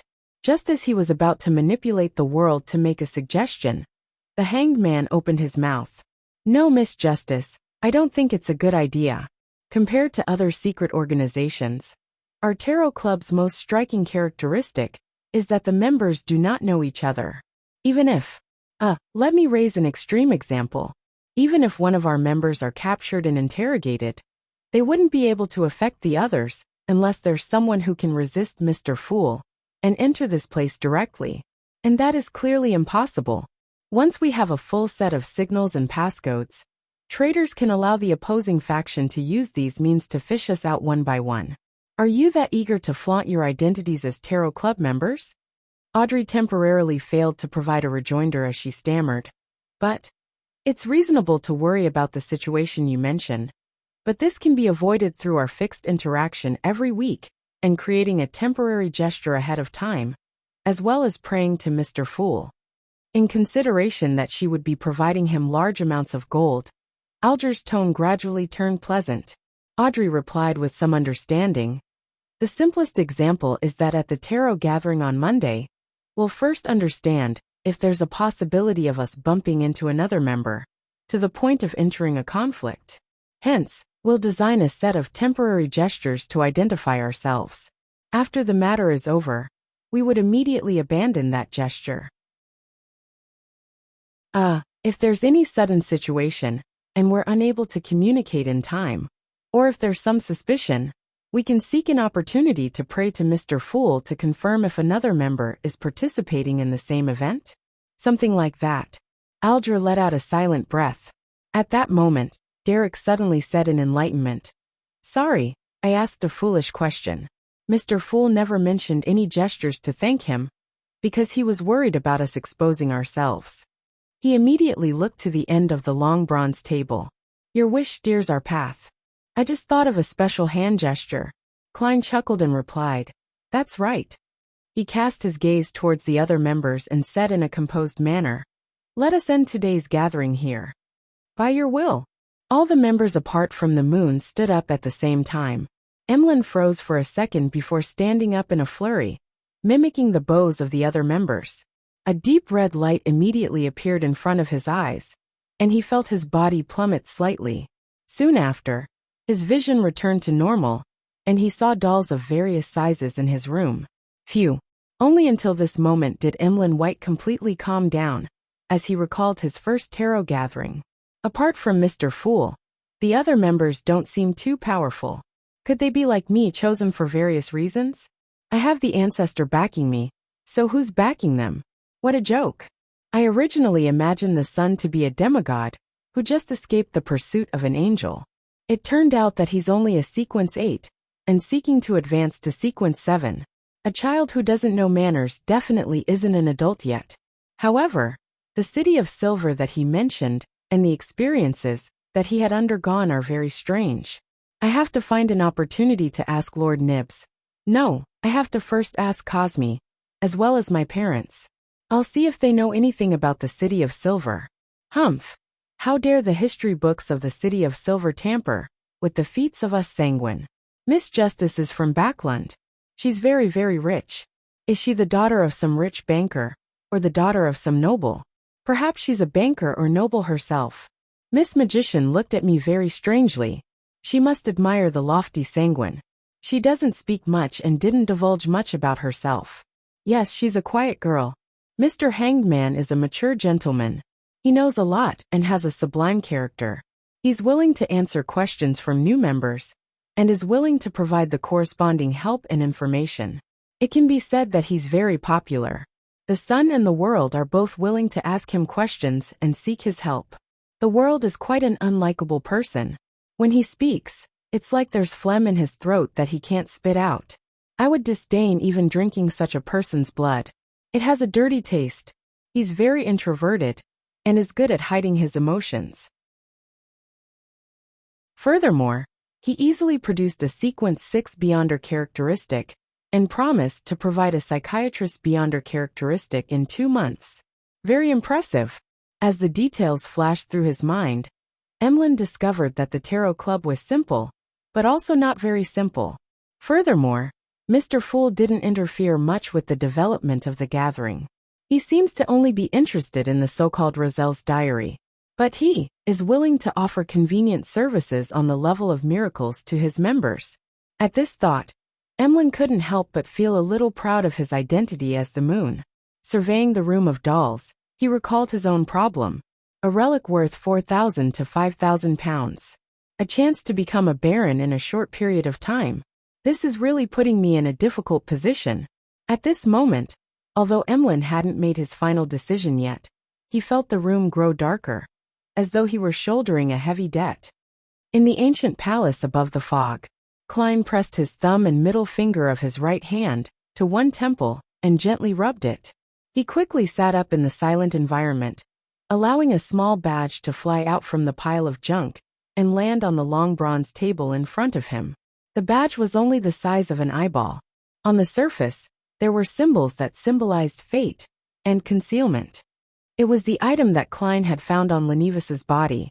On its back, it was inscribed with the words, "You can join if you have this item in ancient Hermes." It also provided the corresponding information for the gathering, January 4th, 1350 8 p.m., in Bobber Valley. The question Klein needed to consider now was whether he should take the badge to the Bobber Valley tomorrow night to try his luck. Frankly speaking, he was inclined to not delving deeper. Even though he had already advanced to faceless and was able to put on a perfect disguise, he didn't want to take the risk because he didn't know anything about the gathering. A magician never performs unprepared. He muttered softly, took out a gold coin, and held it between his fingers. He picked up the badge with his other hand and muttered to himself, "It's risky to attend the gathering in Bobber Valley." After repeating this a few times, he finally flicked the gold coin. The gold coin tumbled down and stood upright in the palm of his hand. This meant that the divination had failed. As expected, Klein wasn't surprised. This isn't a problem of insufficient information, but rather the complete absence of it. He sat there in silence, letting the gold coin weave between his fingers. In the end, Klein overcame his curiosity and adventurous spirit and decided not to go. "But that doesn't mean that I can't get involved. Tomorrow at 8 p.m. He smiled faintly and returned to the real world. For January, 10:35 a.m. Klein stood in front of a mahogany table and picked up a stack of bills. There were 5 10-pound notes and 10 5-pound, for a total of 100 pounds. This was the payment which the hanged man had just paid via sacrifice. The 15 notes made Klein's wallet much fuller, and he was finally able to buy his ticket in peace. Putting his wallet away, he picked up a thin human skin glove on the table and put it on his left hand. One of the main features of creeping hunger was that it had a camouflage effect when it wasn't in use and couldn't be detected by most beyonder means. Therefore, Klein was able to switch between its original appearance, gloves of various colors, and camouflaging it as skin. This time he chose black gloves. To that end, Klein had specially prepared an individual black glove for his right hand. Soon after, he placed the brown biological poison bottle into a metal box, sealed it with a wall of spirituality, and stuffed it into the inside pocket of his clothes. As for the sun brooch, as long as he wore it and carried it with him, it would create a hot summer feeling. Klein had no choice but to put it in his iron cigarette case and hide it at the bottom of his suitcase. 9 purifying bullets, 15 demon hunting bullets, 3 exorcism bullets. Klein took out his revolver and a cartridge box, silently counting as he loaded them. He closed the cylinder, inserted the revolver into his underarm holster, put on his black tweed coat and half-top hat, picked up his cane and suitcase, and walked out of the hotel room. Apart from the all-black eye and the other items that he couldn't use still being above the gray fog, he was fully armed. Taking a carriage, Klein arrived at the Pritz Harbor Ticket Company located in White Rose Borough. This company was located in a rather old 3-story building. There was a wooden notice board on the door. Klein walked over and stopped there. He casually glanced at the board which said, "Things to take note. 1. Maintain order. Lines are strictly enforced. 2. Do not urinate or defecate as well as spitting. 3. Find the guard in the lobby if there is a dispute. 4. Do not open canned wolffish in any of the rooms." Canned wolffish? What's that? Klein raised his eyebrows. Chapter 490. Warning of a former sailor. The lobby of the Pritz Harbor Ticket Company was rather spacious, with 7 ticketing windows, but there were already a dozen or so people lined up in front of each. Klein took a glance, and didn't directly go to the one with the fewest people. Instead, he took 2 steps to the right, and arrived in front of an erected brown board. There were many pieces of white paper pasted on the wooden board, announcing all the information about the recent week's passenger ships, including their destinations, the ports they passed, and the prices of the different cabins. Before Klein could take a closer look, a staff member came over and drew a red circle on the second-class cabin of one line. marking it with a single phrase. Sold out. So popular, Klein sighed. Of course, Pritz Harbor is the kingdom's largest port. Countless people pass through here to the southern continent and the colonial islands to seek out opportunities. A middle-aged man who was standing next to the wooden board replied, in a clearly boastful manner. He was wearing a black bonnet and a black and white checkered uniform similar to that of the police. But he had no epaulets. All he had was a seagull badge hanging from his chest, exactly identical to the logo of the Pritz Harbor Ticket Company. The middle-aged man's face, hands, and all of his exposed skin were bronze in color and rather rough. It was as if he had been exposed to the sea breeze and the sun for many years, to the point of giving people the feeling that he had salt in his wrinkles. Find the guard in the lobby if there's a dispute. This should be the guard. Klein remembered the things he had to pay attention to at the door. He didn't mind that the other party had taken the initiative to talk to him. He smiled and said, "You seem to understand this port very well?" Hearing this question, the middle-aged man replied quite smugly, "I was once a sailor with the kingdom's navy, and their main base was located at Pritz Harbor's Oak Island. I served for 15 years, and spent a long time in the sea around here. If it wasn't for East Balam's war destroying my health, then I could be a sailor for another 10 years. I know this port as well as I know my wife's body. A little cultured but also a little vulgar." Klein casually chatted with him, having the intention of asking about news on the sea. "You became a guard here after retiring?" "No. I was crammed into a night school for 2 whole years as a student and as a gatekeeper. Holy Lord of Storms. Can you imagine the scene of someone my age reciting with a bunch of teenagers? And they know and remember words faster than I do." The guard showed an expression that showed how unbearable it was to reflect on the past. As he spoke, he patted his thigh and sighed. "Unfortunately, my knees can't stand wet weather. Otherwise, I would be a part-time teacher at night. Those kids will make you feel young. But I won't deny that it's because I want to earn more money. When you have a wife and 4 children, you have to realize that you have to support your family. Sir, you talk a little too much. Maybe that's why the ticket company hired you as a guard." Klein smiled and didn't continue with the man's topic. "I just saw the things to take note of at the door, and found that canned wolffish are not permitted to be opened here. Frankly speaking, I've never heard of such a thing." The guard's expression suddenly became complicated. He pinched his nose and said, "It's a food that's popular in places like the east coast of Fasak and the Gargas archipelago. It's wolffish pickled in salt, but it retains the blood and the smell. The smell is very, very stimulating. It stinks and it's disgusting. It turns out to be a food of unknown origins." Klein laughed and said, "But I don't think anyone would specially eat canned food while waiting in line to buy a ticket, right? No, you don't understand that feeling. Perhaps one day you will." The guard showed a look of lingering fear. "There was once a barbarian from the north who came here to buy a ticket. As there were already many people lined up in front, causing the hall to look like a barrel filled with fish, he became very anxious. So he opened a can of wolffish. In less than 10 seconds, only he and a few guys were left in the lobby. This is a biological weapon. An ordinary version of my biological poison bottle." Klein laughed.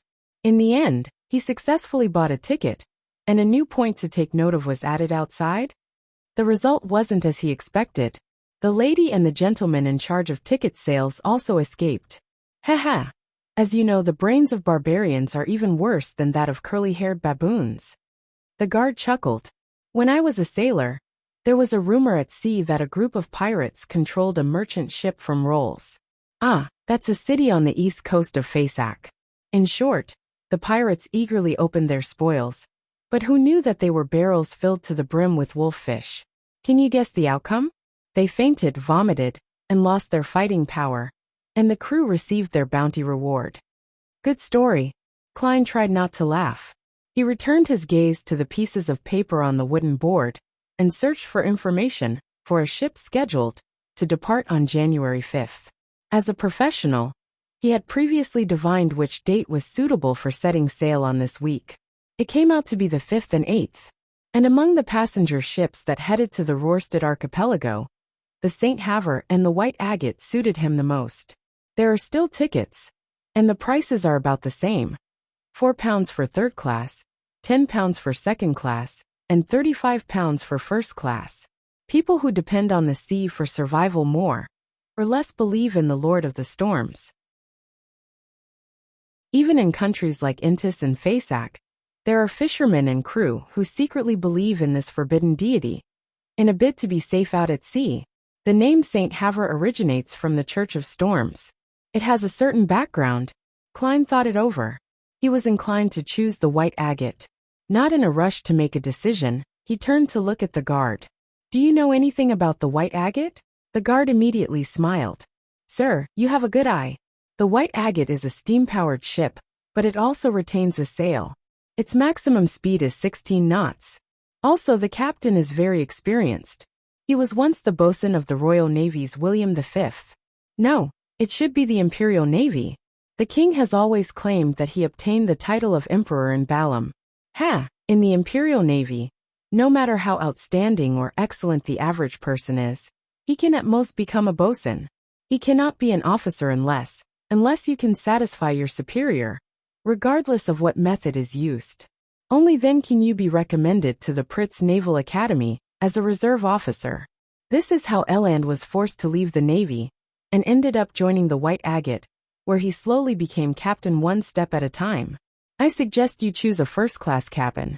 That way, you'll have rooms for 3 to 4 servants, an attendant who has received etiquette lessons, an appointed chef who has excellent culinary skills, a quiet restaurant where you can enjoy the scenery, a special room for smoking cigars, and a place where you can gather and play cards. Hearing the guard's detailed explanation, Klein couldn't help but feel suspicious. Noticing his expression, the guard smiled in embarrassment. Eland was my boss in the past. He would often treat me to drinks and ask me to help him promote the first-class cabins. But you can rest assured that everything I say is true. This really isn't the problem. It's a problem with money, Klein silently said to himself.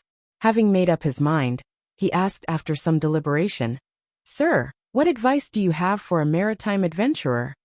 To suit Gehrman Sparrow's identity, Klein had modified his image slightly to make himself seem colder and sharper.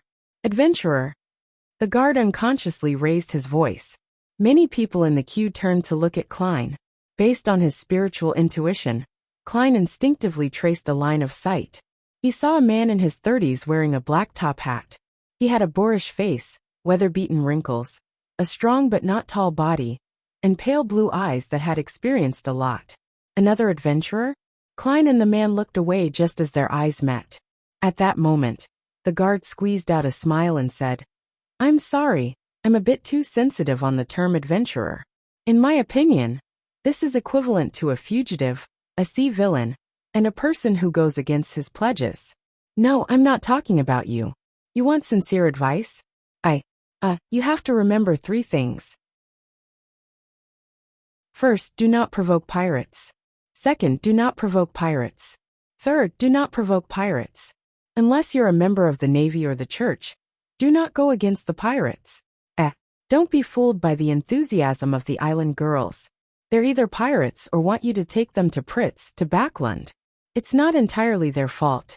In order to cheat them of their bodies, many sailors, crew, and passengers paint them a very attractive metropolis and a very beautiful life, then kick them out of their beds and abandon them, leaving them in their original spots. What a bunch of vile people. In this era, people who live on the sea can't be too kind. Is the order at sea that bad? Pirates are this rampant.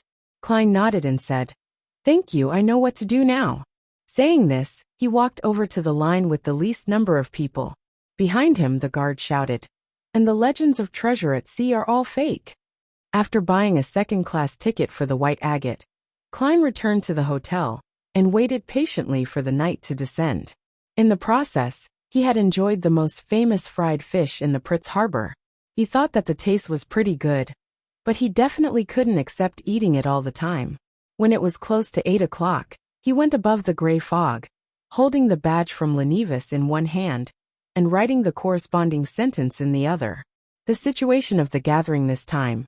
Tick, tock, tick, tock. When his pocket watch struck 8, he closed his eyes, leaned back in his chair, and began to recite the divination statement. He had reason to believe that when the door of the gathering opened, he would be able to divine something above the gray fog with the aid of this medium, which had locked onto the location. He had failed before because nothing had happened yet, but this was different. Things were happening now, and Klein had the right medium. Soon Klein entered a gray, blurry dream world. He saw the Tussock River flowing quietly, a wide river valley on the two sides, and about a dozen people in different positions. They were shrouded in thin light, vanishing indistinctively or illusorily. One of them had black hair and green eyes. He looked quite handsome, and he was a familiar face to Klein, Leonard Mitchell. Chapter 491. The Sherlock Moriarty in the investigation report. Leonard? Klein thought for a moment that he was mistaken. However, the blurring caused by the rays of light wasn't that serious. Being familiar with Leonard, he was able to quickly confirm his previous judgment. In the time it took to take a breath, Leonard disappeared, the light dispersed, and the valley returned to its midwinter silence. The scene which Klein saw in the dream shattered as a result. He opened his eyes and placed the badge he had obtained from Lenevis on the surface of the long bronze table. Is it really Leonard, or a faceless disguised as Leonard? Klein considered and flipped a gold coin. His spirituality had told him through the medium that it was Leonard Mitchell, his teammate from the Tingen Nighthawks team. Is he the investigator sent by the Church of the Goddess for the gathering? Or is he risking his life to find an opportunity to find the revenge target while keeping the Nighthawks in the dark? Klein muttered to himself in suspicion. It was hard to make an accurate judgment, and without any leads, his divination couldn't provide him with any revelations.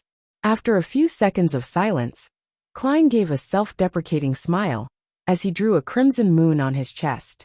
I wish him the best of luck. May the goddess watch over him. Klein no longer bothered with the problem, and he planned on understanding more about the gathering before deciding whether or not to participate in the future, or to warn Leonard Mitchell anonymously. Backlund, in a secret room in the basement of the Steam Cathedral. A cancer took off his hat, pressed down his fluffy but not soft hair, and sat in the first seat on the left. Then, he took out the ancient silver mirror of a Rhodes from an inner custom-made pocket in his clothes and placed it in front of him. To his right, across him, and diagonally across him, were the machinery hive-mind deacons and captains, all of whom had been summoned by the member of the Divine Council, the Archbishop of Backlund, Horamic Haydn, for a meeting. The white-robed archbishop looked like an ordinary old man, sitting calmly at the end. Seeing that everyone had arrived, he looked around and softly said, "Let's start with the cancer. Tell me in sequence about the investigation over the past few days."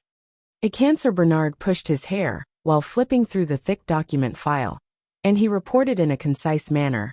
Your Grace, we were in charge of Sherlock Moriarty. After a careful investigation, and with the aid of Beyonder means, we confirmed that he was pulled into the matter. Prior to the incident, there was no evidence that he knew of Prince Edisac's problem. He and the dead Talem Dumont were friends, and he indirectly fulfilled some of the tasks entrusted to him by the prince, but there weren't many problems. At most, he had falsely made some fraudulent claims for his expenses. At this point, Ecancer suddenly felt a little worried, because Sherlock Moriarty was also an informant for the machinery hive mind, and his expenses here were likely to be somewhat exaggerated. In any case, his job as an informant was very effective and very outstanding, enough to offset a lot of problems, and he hasn't become our informant for long.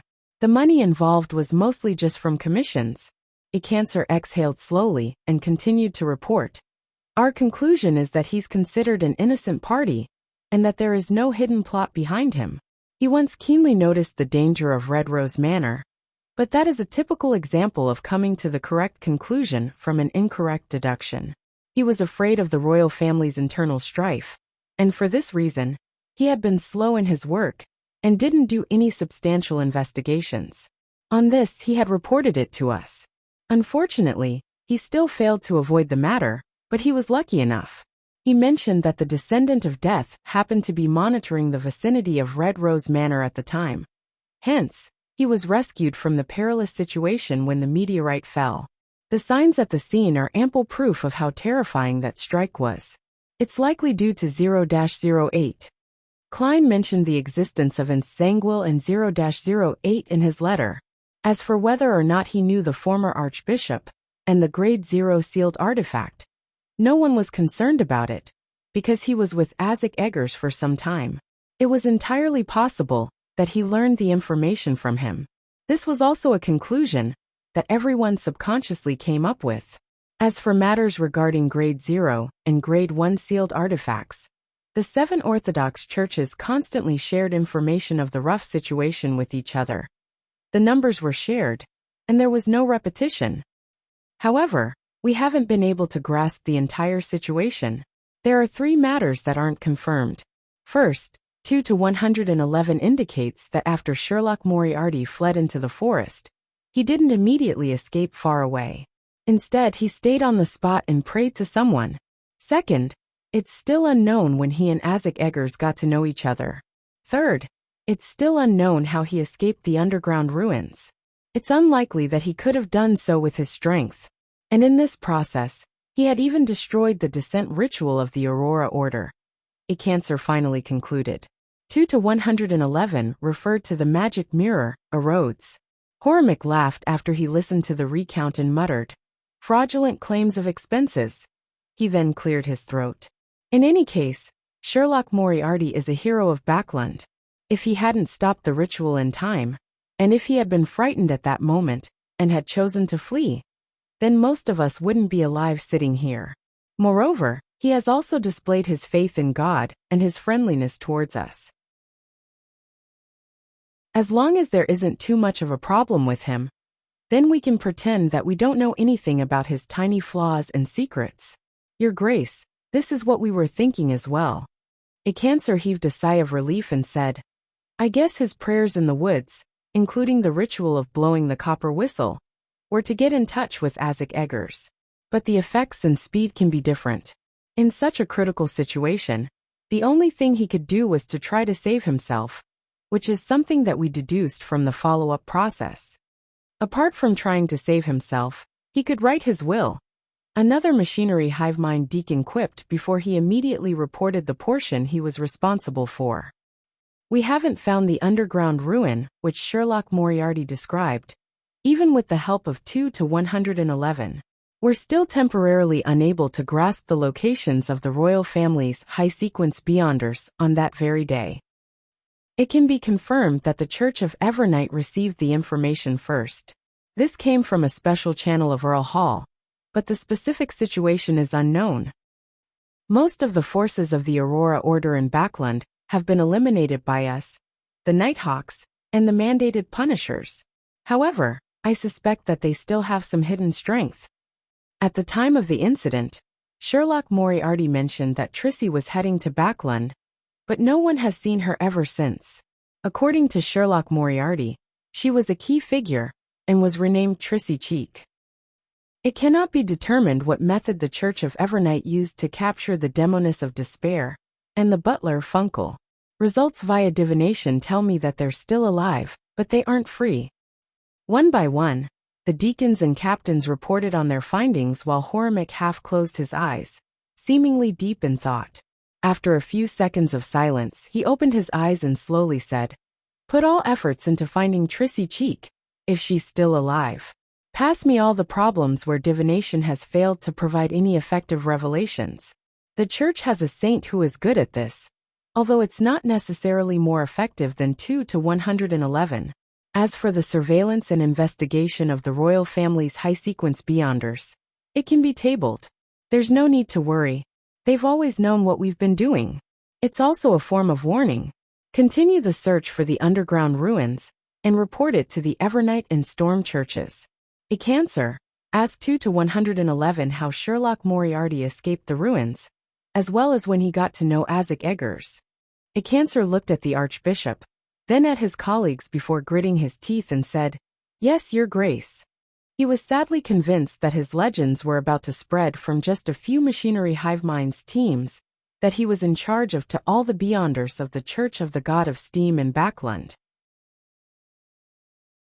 After a very well-rehearsed process, he opened his mouth and said, "Honorable Rhodes, my question is, when did Sherlock Moriarty get to know Isaac Eggers?"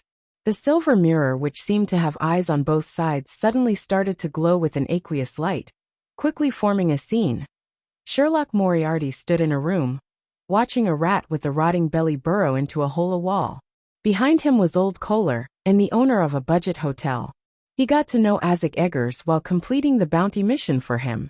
That mission was issued by MI9, which originated from a coincidental conflict.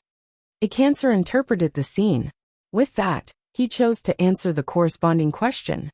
He held his breath as he waited for a Rhodes to give the soul-piercing question. As expected, he saw the bright red words. Do you know the feeling of trying your best to win the favor of someone, but only to end up being abandoned without any progress?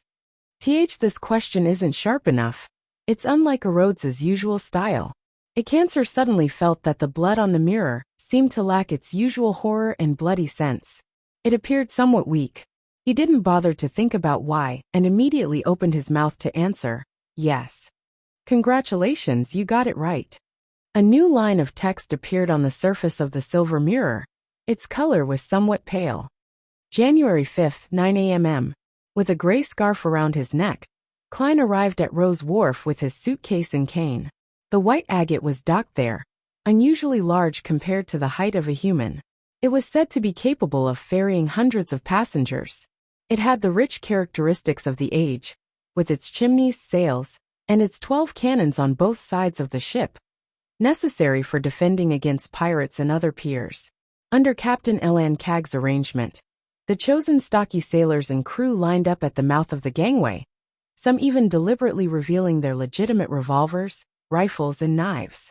This gave the passengers on board the boat a greater sense of security.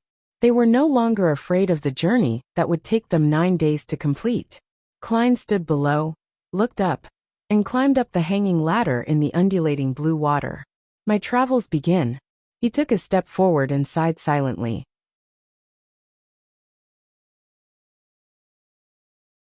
Chapter 492. Adventurer. As soon he stepped onto the deck, and before he could enter the cabin, Klein saw a figure moving through the crowd towards him through the corner of his eye. He looked over his shoulder with an air of indifference, but hidden vigilance, and he saw a man in his 30s wearing a black half-top hat and a windbreaker of the same color. The other party had a weathered face, looking boorish but extremely masculine. His light blue eyes didn't contain a smile, as if they were immersed in many past events. "He looks a little familiar." "Right, he's that guy I noticed at the ticket office yesterday. He seems to be an adventurer as well. He's actually wearing a windbreaker at sea in January. He's quite strong." While lifting his cane with ease and pointing diagonally downwards, Klein said with a smile, "Good morning, we meet again." It was like he was greeting an old friend. The boorish man, however, wasn't surprised. He stopped and nodded in a somewhat reserved manner, saying, "Cleves, a former adventurer. Mate, are you in the same trade? I thought you knew yesterday." "Gairman Sparrow," Klein responded with a smile. He didn't pass his cane to his left hand, because he didn't intend to shake Cleves's hand. "I can tell." Cleves maintained 2 seconds of silence and said, "Being an adventurer isn't a beautiful profession. I've already switched careers and have become a bodyguard. This time, I'm accompanying my employer's family to the capital of the Rorstad archipelago." He half-turned and pointed to another spot on the deck. Klein traced where he was pointing, and saw nearly 10 people gathered together. They were led by a plump middle-aged gentleman with ruddy cheeks and spirited eyes. On his double-breasted suit, Klein could see the gold chain from his pocket watch, and a jeweled collar brooch. Next to him was a lady in a wide-brimmed hat, her face completely hidden by the dark blue muslin that hung down, and her figure wasn't too bad. Standing in front of the couple were 2 children. The younger one was a boy who wasn't even 10 years old. He was wearing a child's version of a tailcoat. The older one was 15 or 16 years old, and was a lively and energetic teenage girl. Her looks couldn't be considered outstanding, but her pair of brown eyes were quite bright and intelligent. Her faint freckles and puffy dress added to her playfulness. Around them were 3 people carrying suitcases and all sorts of items. A man and 2 women, all dressed as servants. One of the maids had brownish skin, clearly of southern continent heritage. The bodyguards protecting the 7 people were a man and a woman. They were dressed simply and neatly in white shirts, light sweaters, black coats, dark trousers and sturdy leather boots. The 2 bodyguards deliberately didn't hide the outlines made by the gun holsters by their waists. They didn't relax as they inspected the approaching passers-by. Their eyes were sharp and they were composed. 3 servants and 3 bodyguards? Klein asked casually. This is quite an extravagant setup, which means that their employer is a rich person. Instinctively he made his judgment. Yes. Cleves nodded. Without another word, he quickly turned around and walked towards his employer's family. Klein was stunned. He didn't know why Cleves had specially come to greet him for. After recalling the novels, movies and television dramas he had seen in his previous life, he gradually understood what Cleves was implying. He's a little wary of me, or should I say of someone who claims to be an adventurer, while not looking like someone to mess with. So he introduced himself in advance to indicate his identity and what his job is. It's to tell me to not have any plans regarding his employer's family. In short, you do what you do, I do what I do, and we stay out of each other's business. Is this the tacit understanding between experienced adventurers and veteran bounty hunters? Interesting. Klein chuckled. He carried his suitcase and black cane as he went into the cabin. With the help of his ticket, he found his own room. With a creak, he pushed open the wooden door and walked in. The room wasn't very spacious, just large enough to fit a bed, a table, and a cupboard. There weren't even any chairs. Its greatest advantage was that it came with windows. The wharf sunlight shone in, illuminating the table and bedside with pure golden spots. A member of the crew mentioned that the washroom and bathroom are for public use, with about 8 rooms sharing one. If someone urgently needs one, then they can provide a wooden toilet, but one must pay the cleaning fee of 3 pence each time. I have to be grateful that after the white agate was renovated, it has many metal pipelines laid. Boilers are burning and hot water is being supplied, providing a relatively convenient way of life. Otherwise, my travels wouldn't be a pleasant one. Klein silently sighed. He quickly took out his necessities and placed them on the table for daily use. When he was tidying up the place, he sat down on the edge of the bed, which wasn't too high, and he listened to the long whistle of the steam whistle. He felt the power that stemmed from steam and machinery contained within it.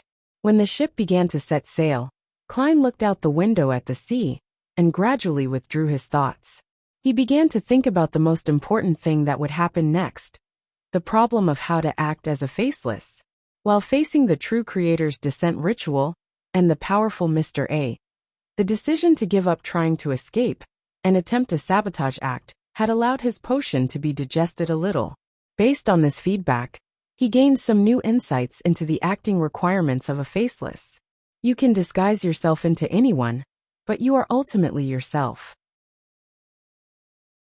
This is the principle which Nimblerite Master Rosago was made to remember. I originally imagined that yourself refers to my original identity, but from the looks of it, that's not the complete picture. What is considered as yourself requires serious thought. Klein leaned forward and bathed in the sunlight as though he was a thinking statue. After a while he came up with an idea. Does this correspond to the spirit of one's identity, to their true identity deep down? Even back on Earth, Zhou Mingrui had worn a lot of facades, which formed a social persona. In a sense, this was a big part of what wasn't real. Yes, when I become someone else, I take over their identity. In order to not be discovered, I have to disguise myself socially, which is the same as wearing a different mask. When all the masks are taken down, there will be none left. What kind of yourself does a faceless see at the end of the day? Is this the deeper meaning behind yourself in that principle? When I face my inner thoughts, overcome my fear, and challenge the impossible without reasons stemming from society, am I really acting as myself? This is to be explored and verified. At this thought, Klein changed his position, trying to sit more comfortably. Remembering everything that had happened before, he found another question regarding acting. In the underground ruins, I disguised myself as Nsangwil and successfully escaped from my predicament. But why didn't I feel any signs of digesting the potion at all? Does this imply that to digest the faceless potion, a superficial disguise such as that isn't enough? Yes, this is closer to the use of beyonder powers and not acting. What can stimulate the digestion of the potion is a disguise on a deeper level. Is it being a true substitute for a person? Becoming that person on a social level? Only when his relatives and friends are unable to find him for a long period of time does it prove that his disguise was a success.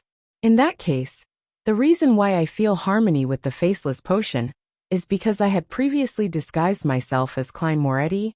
The first principle of faceless is that you can disguise yourself as anyone, but you are ultimately yourself.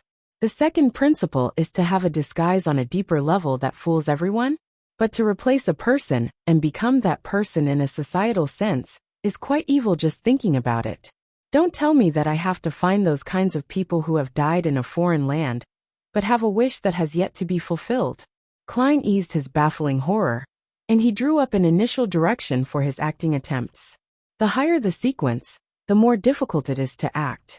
He sighed, took out his pocket watch and checked the time. Since it was still too early for lunch, and the room was too small and cramped, he decided to take a walk on the deck and enjoy the scenery amidst the sea breeze. After the excitement of the first hour of the voyage, there weren't many people left on deck. Klein walked along the side of the ship, arriving at a secluded area with large shadows. It's a warm, sunny day. Other than the strong winds which might steal my hat, there are no shortcomings. He pressed the half-top hat on his head and leisurely surveyed the cabin, listening to the faint sounds of music coming from inside. Suddenly, he saw the former adventurer Cleves busying himself around the corner. In front of him seemed to be a trident, a dagger, and a short knife. Cleves sensed this and raised his head to look at him. Keeping a well-seasoned demeanor, he said in a taciturn manner, "We're all old mates, and we have to maintain them frequently." At this point, he added, "There are children in the cabin." "Understood." Klein smiled in response. Cleves lowered his head and continued to busy himself. He casually asked, "You don't seem to have these things with you?" "I'm used to using weapons that keep abreast with the times," Klein said vaguely. "And I frequently do maintenance." Cleves silently raised his dagger, looked at it against the sunlight, and said to himself, "At sea, guns alone aren't enough. Pirates will board ships, and there will be a lot of people. After you finish shooting your bullets, you won't have the opportunity to reload again. Although these guys no longer keep abreast with the times, they're still useful enough." Very professional. As expected of a former adventurer, Klein leaned against the side of the boat and said half-jokingly, "If there really are pirates boarding the ship, I'm more likely to choose not to fight back." Cleves turned his head and stared at him for a good 3 seconds before retracting his gaze. Then, as he packed up his things, he said in a low voice, "It seems that you don't need me to remind you. You've already understood the rules of the sea. The bounty hunters who travel the earth are often unable to be adventurers at sea." He skillfully hid the dagger, short knife, and trident under his clothes, which dazzled Klein. "Thank you." Klein smiled and nodded. Without speaking any further, Cleves turned around and returned to the cabin, leaving behind only his broad and deep back. Klein smirked, shook his head, and turned his gaze to the side of the ship. Blue waves gently rose up and down, and silvery white flying fish occasionally leaped out of the water and soared in the air. This fish can fly and swim. They're considered the family of the Lord of Storms by fishermen and sailors, so even if they were caught by nets, they're returned to the sea. Klein was leisurely admiring the surface of the sea under the sunlight, as well as the flying fishes above the surface of the sea. An uncontrollable thought flashed through his mind. I wonder how good their meat is.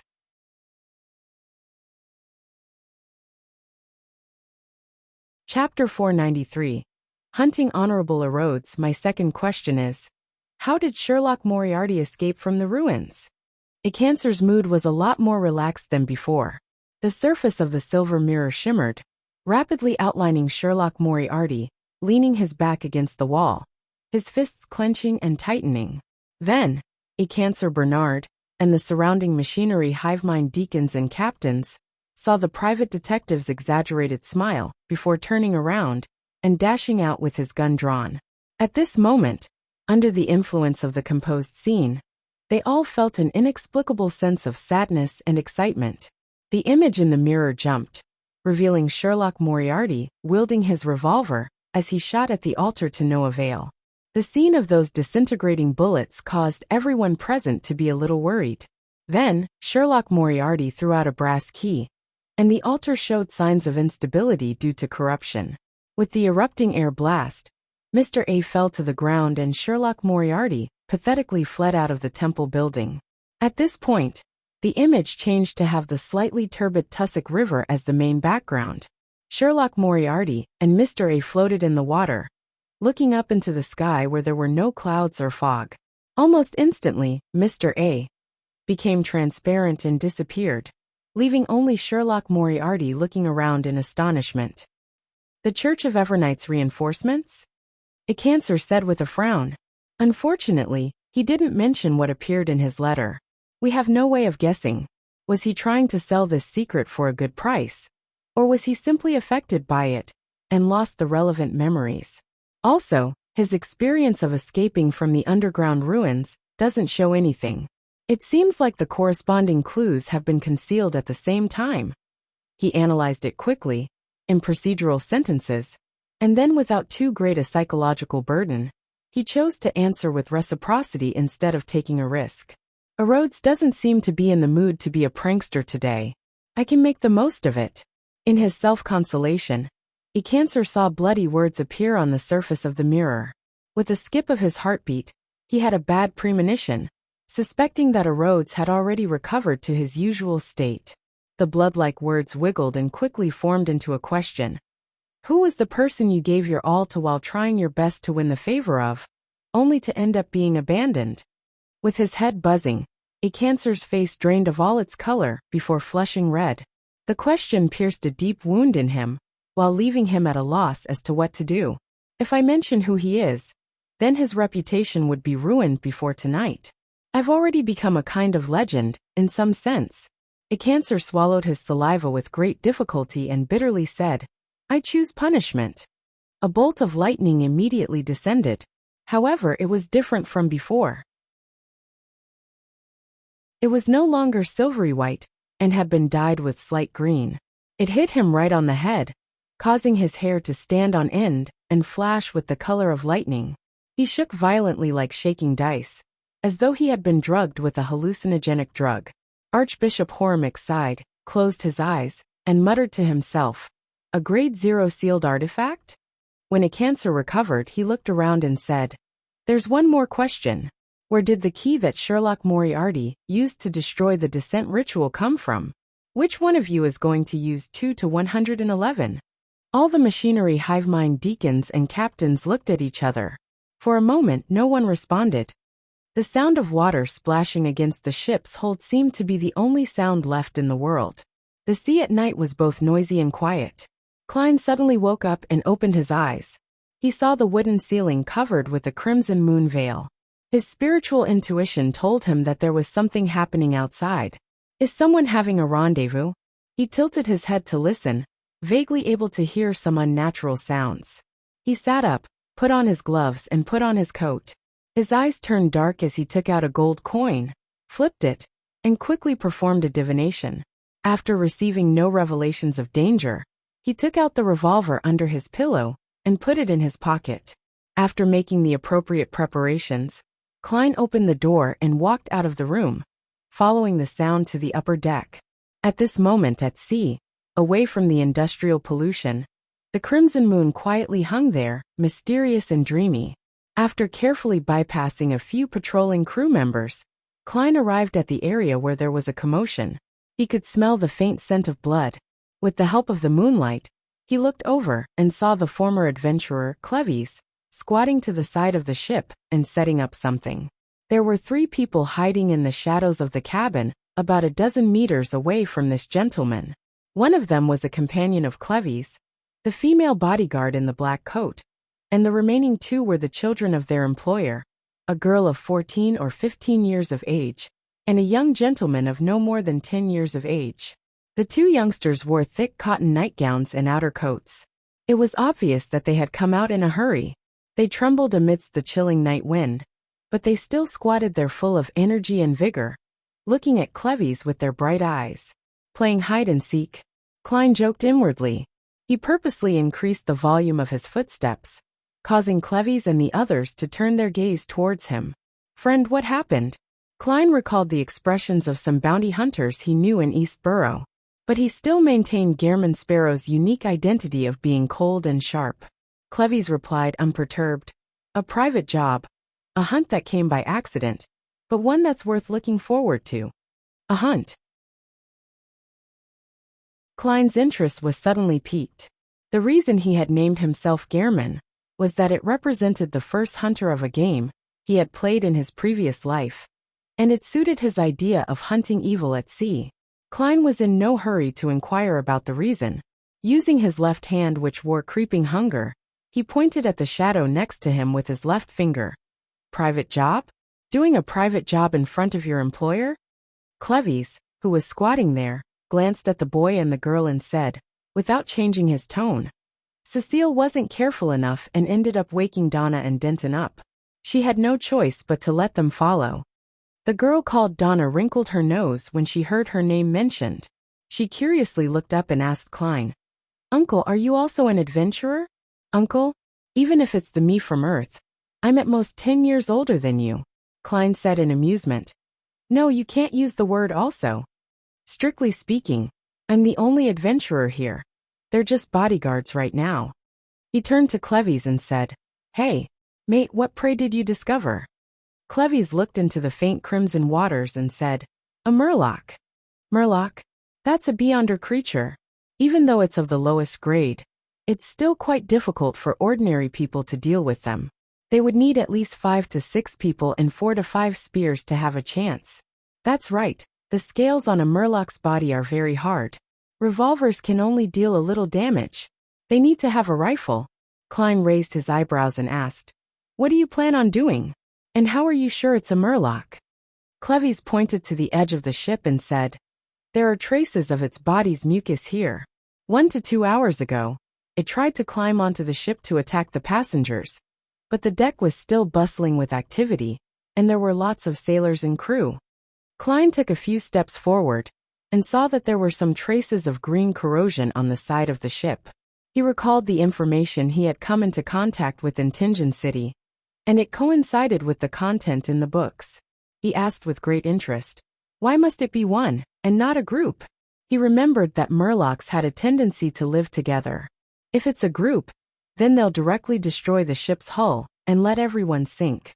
Moreover, the area around this channel and the surrounding sea have already been cleared of murlocs.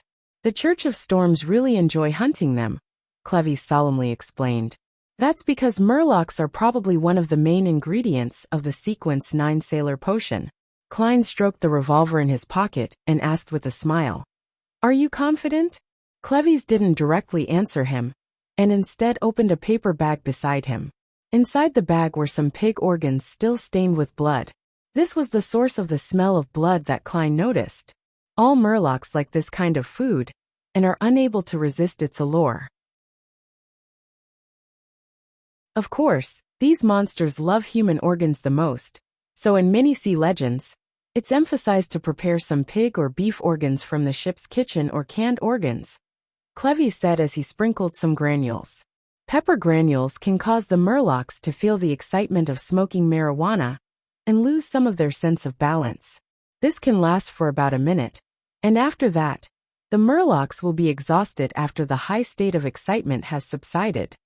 He then took out a wooden box from his clothes and placed the dark green paste on the tip of the trident, dagger, and short knife. The mint cream that's popular in Pritz Harbor is a unique sweetener for humans, but in the eyes of the murlocs, it's a deadly blood toxin. In addition, I borrowed 2 rifles from the sailors. I got an agreement to not disturb this area for 20 minutes, and I spent a sizable sum of money. However, as long as I can successfully kill a murloc, then I'll be able to reap 10, 20, or even 30 times the cost. As expected of an experienced adventurer, he's exceptionally aware about the weaknesses and problems of his prey. Listening to him speak, I feel like they have a chance of successfully hunting the murloc, even if they aren't beyonders.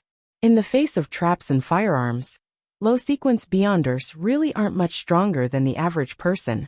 It's not like there are no low-sequence beyonders who die in gang wars. However, murlocs are creatures that seem to wear full body armor. It's not easy to kill them. They would be injured, but it's not like they can't escape. Klein curiously asked. You seem to have killed quite a number of murlocs? Understanding the characteristics of common sea monsters is a prerequisite for an adventurer's survival. Cleves didn't show the joy of being praised as he remained calm and silent. As they conversed, the girl Donna and the boy Denton squatted in the shadows and listened with relish. They found all of this to be the most interesting thing in the world. Yes, I also need to brush up on my studies in this area. Klein smiled and said, So that's how it is. I didn't disturb you, did I? Cleves pierced a portion of organs on a rod and said with a deep voice, If you want to participate, take care of Donna and Denton, so that Cecile won't be distracted. Sure. Klein, who wanted to watch from the sidelines, smiled and agreed.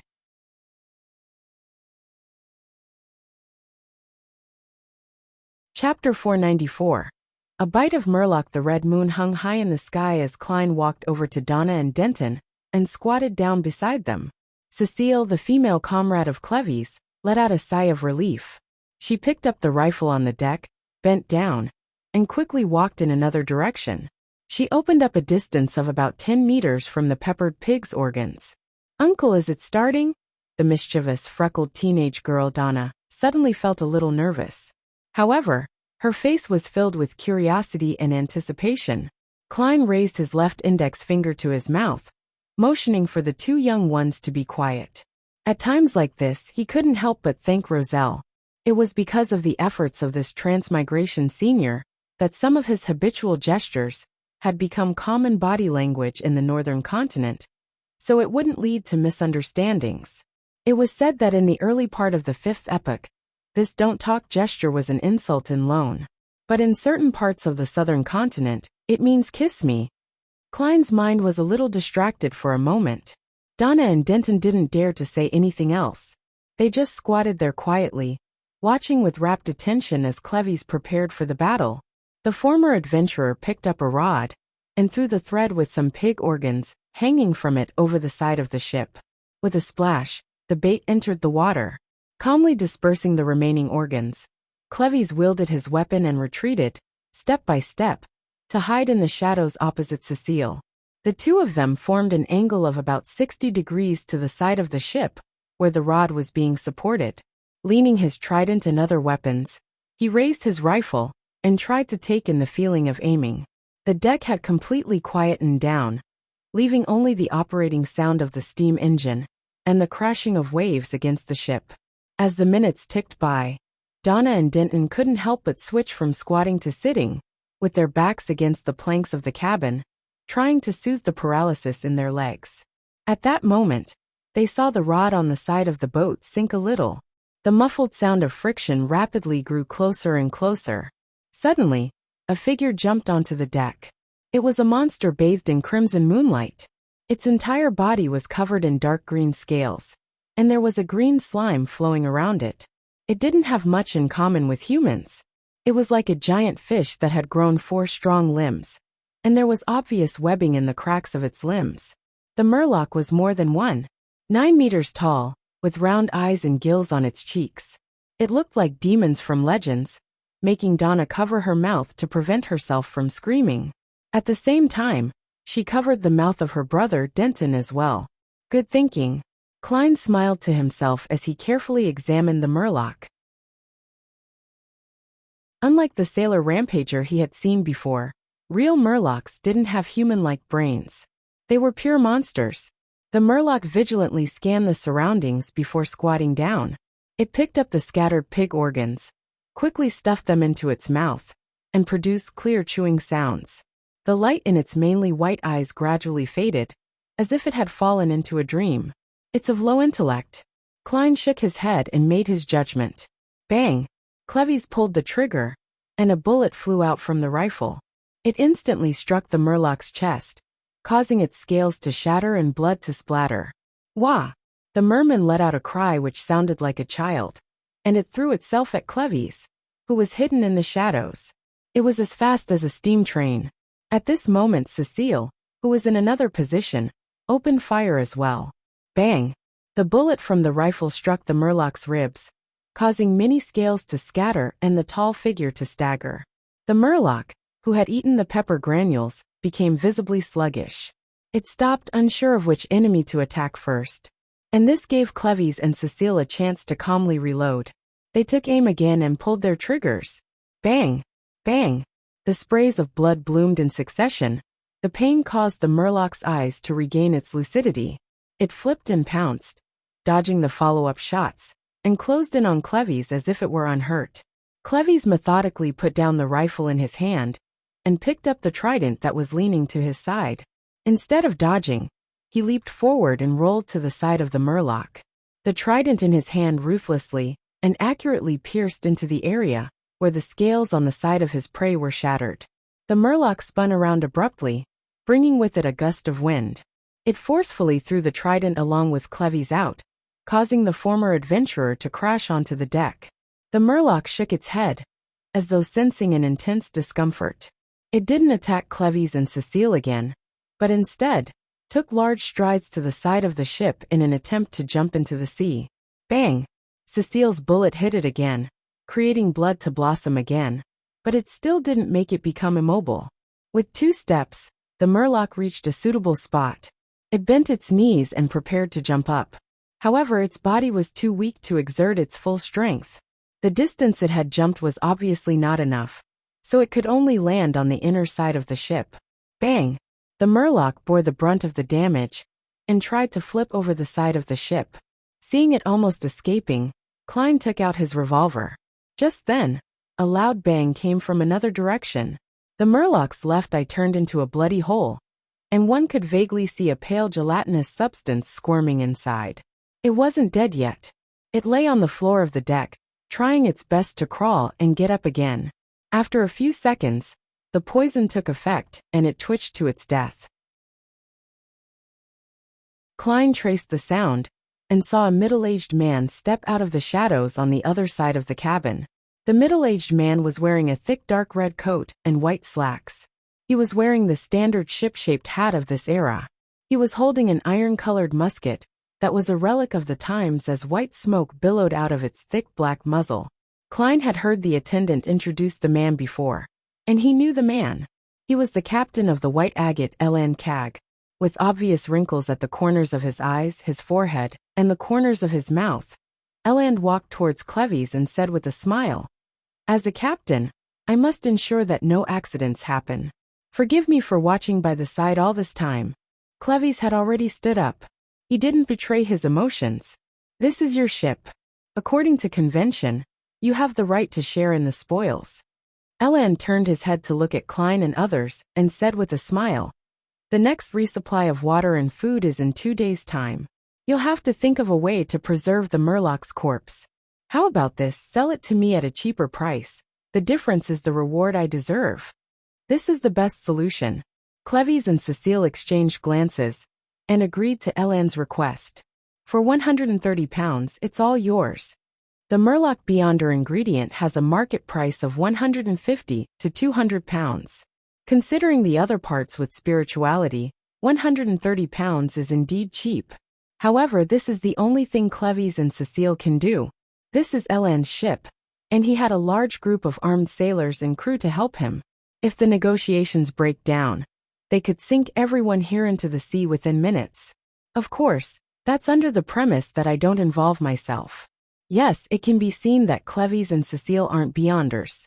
At least not Beyonders of the combat and shooting domains. As for Eland, I find it suspect. Klein stood up and listened to the deal. "No, you seem to have misunderstood something. I'm not threatening you. 150 pounds. That's a fair price." Eland Cag called for a sailor and gave him the key to the safe. "You are the just Eland." Only then did Cecile seem to recall his title on the sea. Eland laughed and said, "Yes." At this moment Donna and Denton, stunned by the intense battle and the living monster, jumped to their feet and ran over to the murloc in excitement and fear. Is it really dead? Donna kicked the murloc's body with her toe. Then she jumped away and hid behind her younger brother, as if she were afraid it would revive. It really is a monster. Denton took a deep breath and opened his eyes wide. There are many monsters at sea. Apart from having 4 limbs and being able to stand, murlocs have no similarities to humans. Elan smiled gently. He squatted down and took out a knife, slicing the cheek beneath the murloc's eye, revealing white, tender skin that was tainted with some red. The most delicious part of a murloc's body is suitable for eating it raw. Elan carefully sliced a piece of flesh and handed it to Donna. You remind me of my daughter. Unfortunately, she's grown up and has a family of her own. I don't dare to eat it, Donna said, looking at the thin sliver of flesh held at the tip of the knife. Haha, which one of you wants to try? Elan laughed and looked around. After confirming that there were no warnings from his spiritual intuition, Klein nodded. I'm very curious. Elan immediately handed him the knife. Give it a try. On land, even nobles may not necessarily have a chance to eat it. These murlocs are fish monsters. They can be understood as a mutated type of fish. He was trying to dispel the siblings' fears.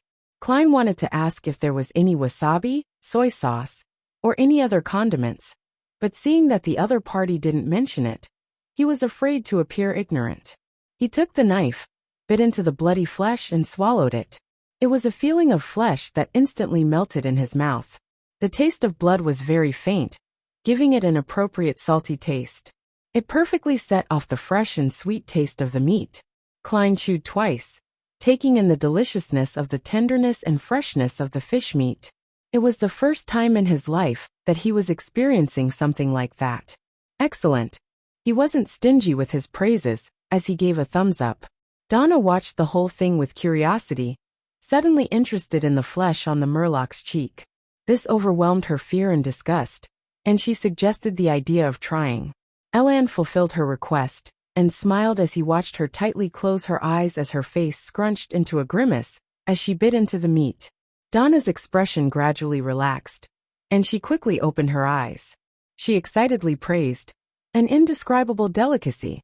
She spurred things into action as Denton, Cecile, and the others shared the little chunk of cheek meat. Eating it satisfied them, but it also made them dissatisfied. They were satisfied with the taste, but were dissatisfied with the quantity. Seeing that Elan had eaten the last piece, Cleves pointed at the murloc's body and said, the meat around the ribs is suitable for frying, while the belly meat should be roasted. The other parts taste bad. I share your thoughts, Elan said with a chuckle. I'll have the chef prepare it immediately. On such a night, we should enjoy good food and wine together, and exchange the legends at sea. It's a very enjoyable matter. I'm looking forward to it. However, why did a perfectly fine hunt turn into a delicacy exchange? Klein swallowed his saliva.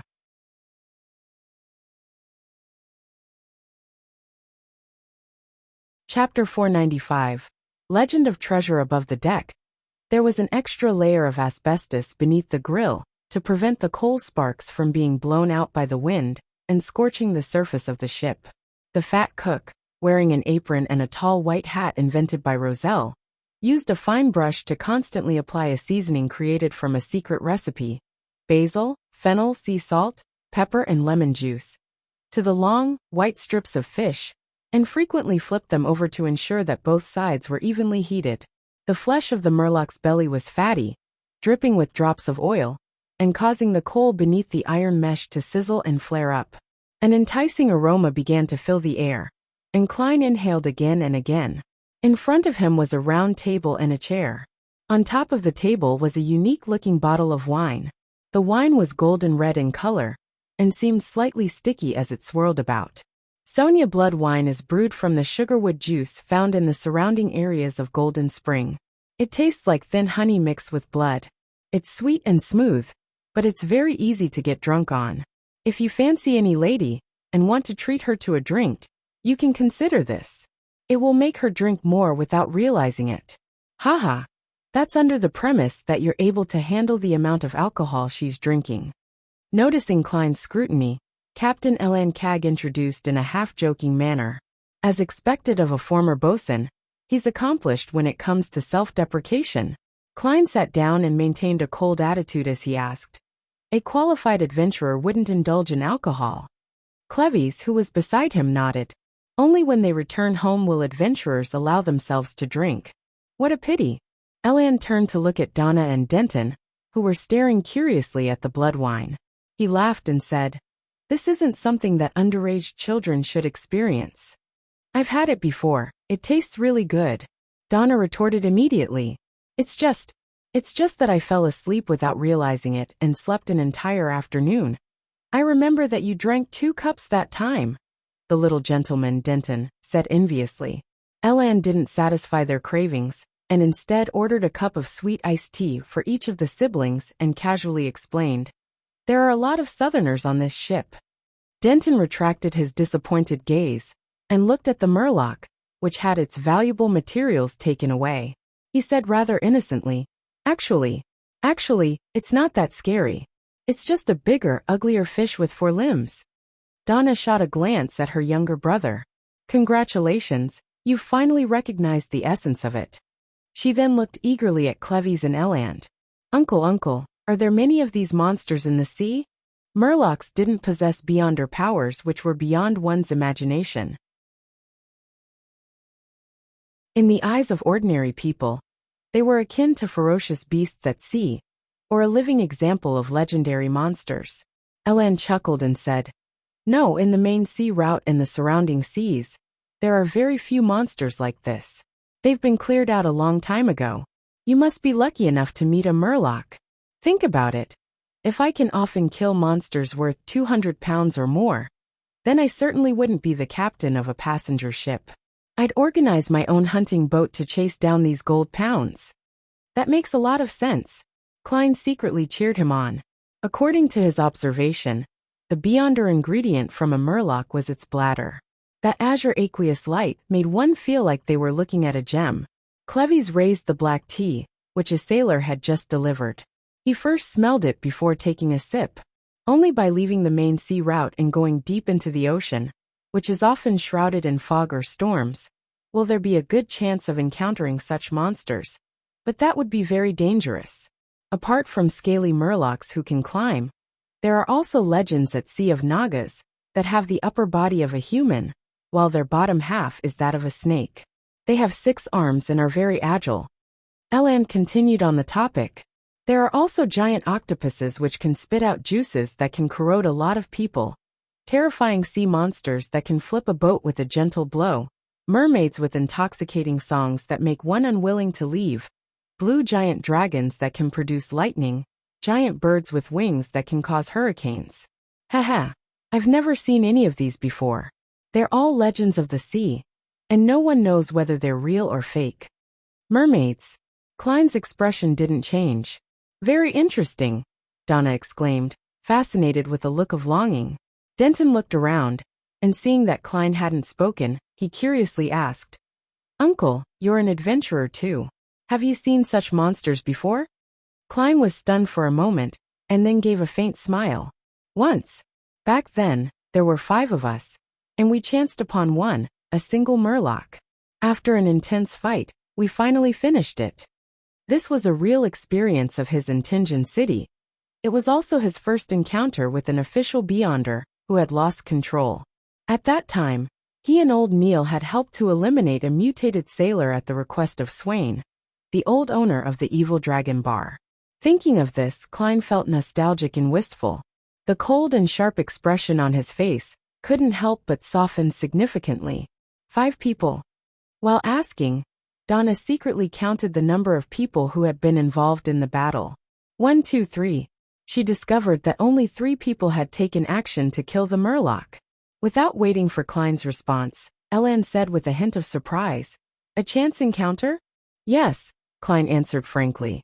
"Were there any casualties?" Elan pressed. Klein shook his head. "A few minor injuries. A chance encounter, and you only took 5 people to finish a Murloc. All of you are very powerful." Cleves gave his own evaluation. His companion, Cecile, nodded to express her astonishment. The battle that had happened just now was brief and quick, and the Murloc seemed easy and vulnerable. But she and Cleves both knew very well that without the pre-prepared bait, the hallucinatory effects of the pepper granules, and the subsequent fatigue, the Murloc's fatal weakness of mint cream, and the 2 borrowed rifles, it was impossible to imagine how many people would die in order to kill a Murloc. Indeed, very powerful. Eland looked thoughtfully at Klein. It was a team formed of 4 sequence 9s and a sequence 8, Klein said with a half smile and a half sigh. At that time, I was still very young, and I didn't even have any experience in combat. I was purely support. Uncle, you're still very young. Donna nodded her head vigorously. I like what you said. Klein keenly noticed that Captain Eland had relaxed a lot from what he had just said. At this moment, several crew members had brought over a large ceramic plate. On top of it were pieces of meat that had been fried to a golden hue. The basil leaves were sprinkled with color, and a captivating fragrance assaulted their noses. Eland raised his glass of Sonia blood wine and offered a toast. To a beautiful night. May the storm be with us. To a beautiful night. Donna and Denton cheered and sipped their sweet iced tea. Klein chose to clink glasses with a cup of black tea. He forked a piece of meat from the Murloc's ribs, finding it firm and without fat. However, after absorbing the vegetable oil, its flaw of being too dry was remedied. As he chewed, it emanated in limitlessly chewy consistency and fragrance. It's really inferior to the cheek meat, but it's already good enough. It's better than all the fish I've eaten while in Backland and Pritz Harbor. Klein praised in satisfaction. Eland put down the knife and fork in his hands, took a sip of Sonia blood wine, and sighed at the topic. At sea, the greatest danger doesn't stem from the monsters, but those pirates. They helm their ships, going wherever they please. No one can defend against them in advance. Uncle Captain, will we encounter pirates? Denton asked with concern as he swallowed the fried fish. Eland laughed. The route to the Rorstad archipelago is the safest in the world, with colonial islands en route every 2 to 3 days, allowing us to dock. The route is also patrolled by ships from the Imperial Navy and the Church of Storms. Even if pirates come wandering here, they wouldn't do anything too excessive. After seeing our cannons, they would at most extort some compensation. Seeing that the 2 underage children had calmed down, Eland added, but from the south of the Rorstad archipelago, or as we continue east, we'll have to rely on the Lord's blessing. Many pirates are active in these areas, playing hide and seek with the ships of the Navy and Church. If we're lucky, we'll be able to reach the southern continent and every destination very smoothly. But if we aren't lucky, we'll encounter some relatively powerful pirates, including the fleet of the 7 pirate admirals, and even the 4 kings. However, you don't have to be too worried. Ever since Nas became the king of the 5 seas, and enacted the rules of sea passage, most pirates will only rob you clean of your wealth, without doing anything too overboard. Around this area, we're most afraid of encountering the captain of the Black Tulip, Admiral Hell Ludwell. He'll get his subordinates to kill everyone on board, throwing the innocents into hell. Next would be Admiral of Blood Seigneur. He loves blood, and he allows his subordinates to partake in heinous acts. Many girls have suffered under them before being sold to different islands. Donna trembled as she subconsciously changed the topic. I heard that there are a lot of treasures at sea. There are legends of treasures, but most of them are fake. Eland glanced at Cleves and said, there are 6 stories which are the most famous. Ranked first is the Death's Key. Rumor has it that at the end of the 4th epic, Death, who had caused the Pale disaster, was attacked by the 7 gods and ended up perishing. He attempted to return to the southern continent and created a raging stormy wave, an impassable barrier. It completely obstructed the sea route between the northern and southern continents. This is the origin legend of the Berserk Sea. However, he eventually failed to return to the southern continent and ended up vanishing in the sea. When he said this, Eland sighed with pangs of yearning. It's said that in some secret place in the Berserk Sea, the treasure left behind by Death is waiting for the person holding the specific key to find it and open it. But no one knows what the key looks like, or where it will appear. Ranked second is the Fountain of Unaging. It's deep in the Sonia Sea. Rumor has it that one of the four kings, King of Immortality, Agalito, had drunk the waters of the Fountain of Unaging.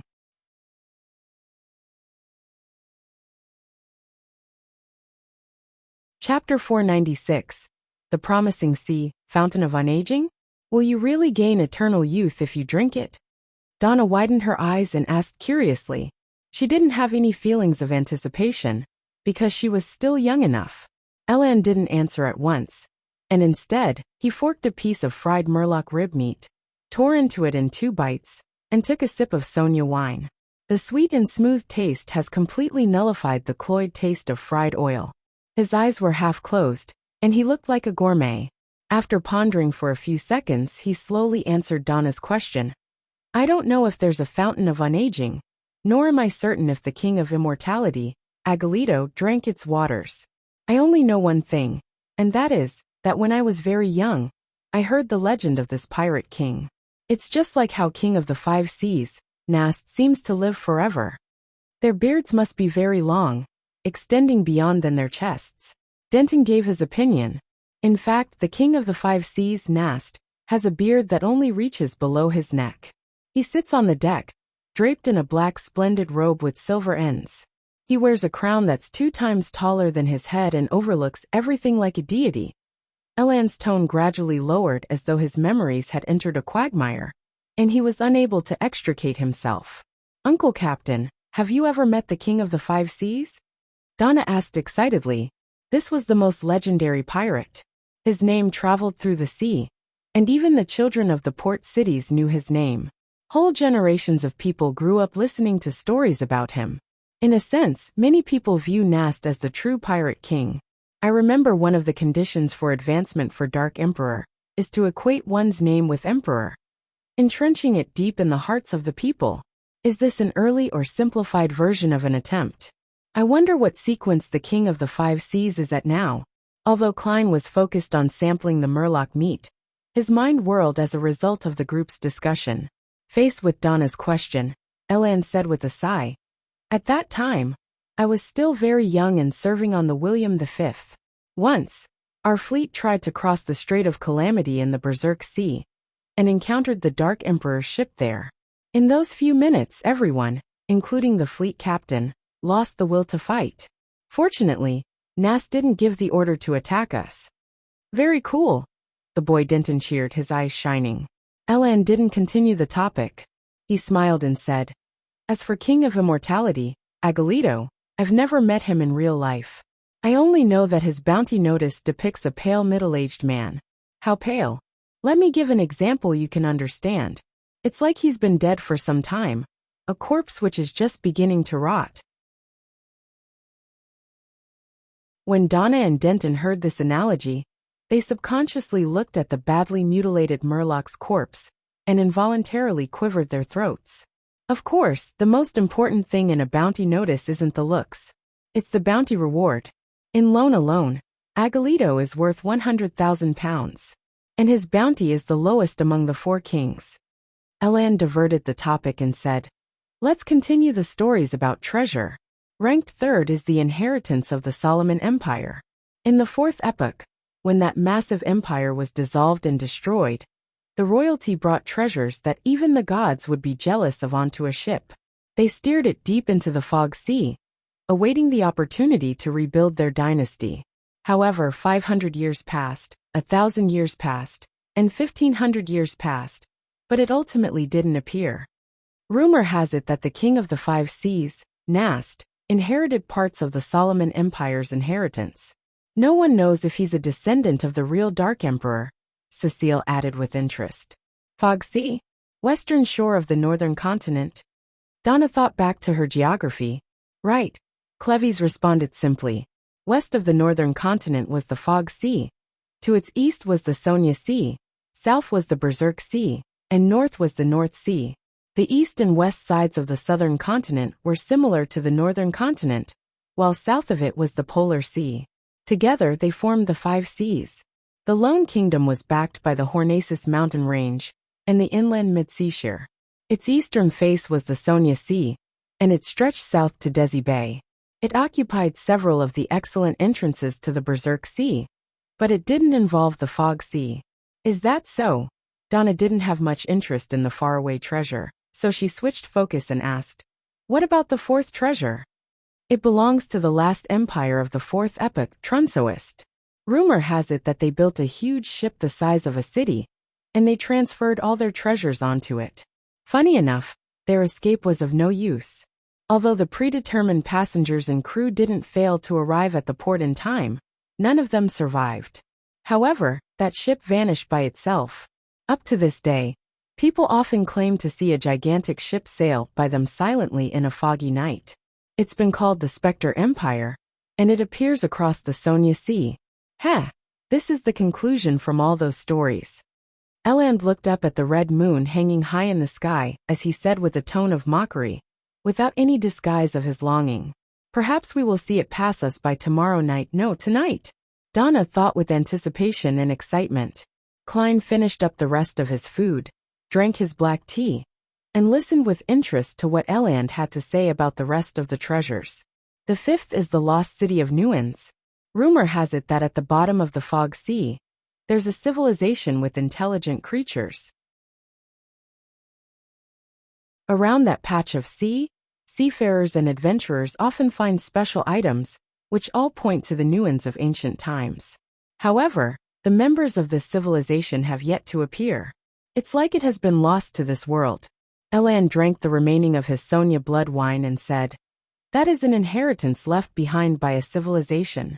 The magnitude of its wealth is absolutely unimaginable." After pausing for 2 seconds, Eland put down his glass and laughed. "In fact, the treasure I look forward to the most is one which has more accounts than legends, the sunken laurel. More than a century ago, it carried gold, jewelry and various valuable items that the kingdom obtained from East Balam. As it steered away from the sea route, it sunk in an unknown area somewhere between the Berserk Sea and Sonia Sea. It hasn't been found to this day. It's said that the items on board are worth millions of pounds." Millions of pounds? The number caused Donna to blurt out in astonishment. As a merchant's daughter who had been educated for many years, she had a vague understanding as to what this number represented. In Lone, a millionaire was a genuinely rich person, second only to the top noble families and tycoons. Millions of pounds. As a member of the National Atmospheric Pollution Council, a major shareholder in the coin company, Mrs. Mary, who allowed me to join the Quelag Club for free, is only worth a few £100,000. And even so, she's rich enough even in the circle of aristocrats and merchants. She's a popular divorced lady, and there are even aristocratic children who propose to her." Klein quickly found a target for comparison. Eland sighed with a smile. "If I can find the sunken laurel, then I don't have to be a captain anymore. I'll head to Backland and become a philanthropist. I'll purchase land and donate to political parties, and get a hereditary aristocratic title. I've heard Talum mention before that a baronet costs about £300,000, and about £800,000 for a baron. If you manage to get your hands on the treasure, the titles of Viscount, and even Earl is something within the limits of imagination. Millions of pounds." Klein helped Eland perfect his plan.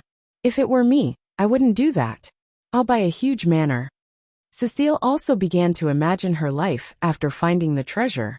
"I want to hire many servants and helpers, plant large tracts of wheat, build vineyards, make wine for myself.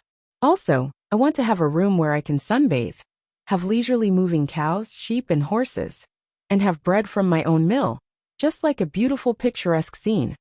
Eland laughed when he heard that. "Ma'am, do you know how much a manor like this is worth?" "No, I don't." Cecile shook her head. "It's only a few £1,000s. If you find the sunken laurel, you can buy 1,000 of those manors." Eland used exact numbers to illustrate the value of the treasure. 1,000 manors. Cecile couldn't help but raise her cup and drink a mouthful of black tea. Before this, she had known that several £1,000,000 was a lot of money, but she hadn't expected it to be this much. In order to alleviate the shock in her heart, she looked at Cleves and said, "Boss, if you find the sunken laurel, what do you plan on buying? No, what sort of life do you wish to have?" Cleves fell silent for a moment before saying, "Return home. I'll hug my wife and children, telling them that I no longer need to go on an adventure out at sea again." "Not a bad guy." Klein nodded slightly. Donna looked at him curiously. "Uncle Adventurer, what about you?" Klein replied expressionlessly, "Tell myself not to sleep anymore. Hurry up and wake up." Pfft.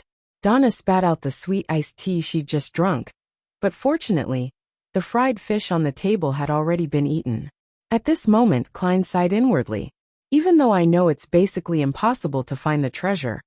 Otherwise, the various churches would have already done it with all the powerhouses they have. But when discussing such topics, I couldn't help but get excited. This is the charm of treasure. Even if it was just a legend, it can attract many adventurers. Donna wiped her mouth and sat down like a lady, as though she wasn't the one who had lost her composure. The little boy, Denton asked, still eager for more. "Are there any other legends of treasure?" Eland looked at Cleves, indicating that he should answer. Cleves calmly drank a mouthful of black tea and said in a deep voice, "There are countless treasures at sea. The hidden lands of the elves, the missing pirate ships in the depths of the fog, the underwater city sealed with powerful monsters, the last secret trove of Emperor Roselle, and so on." Ah, the Emperor had already reached the level of leaving treasures and legends for others.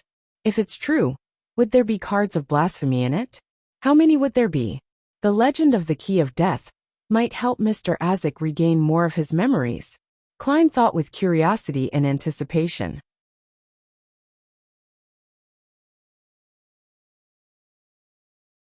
Chapter 497.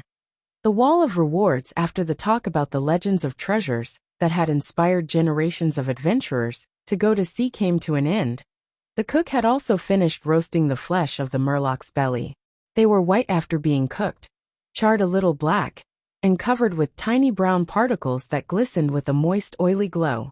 The repeated smearing of seasonings had already seeped into the texture of the meat, effusing it with a tantalizing visual effect.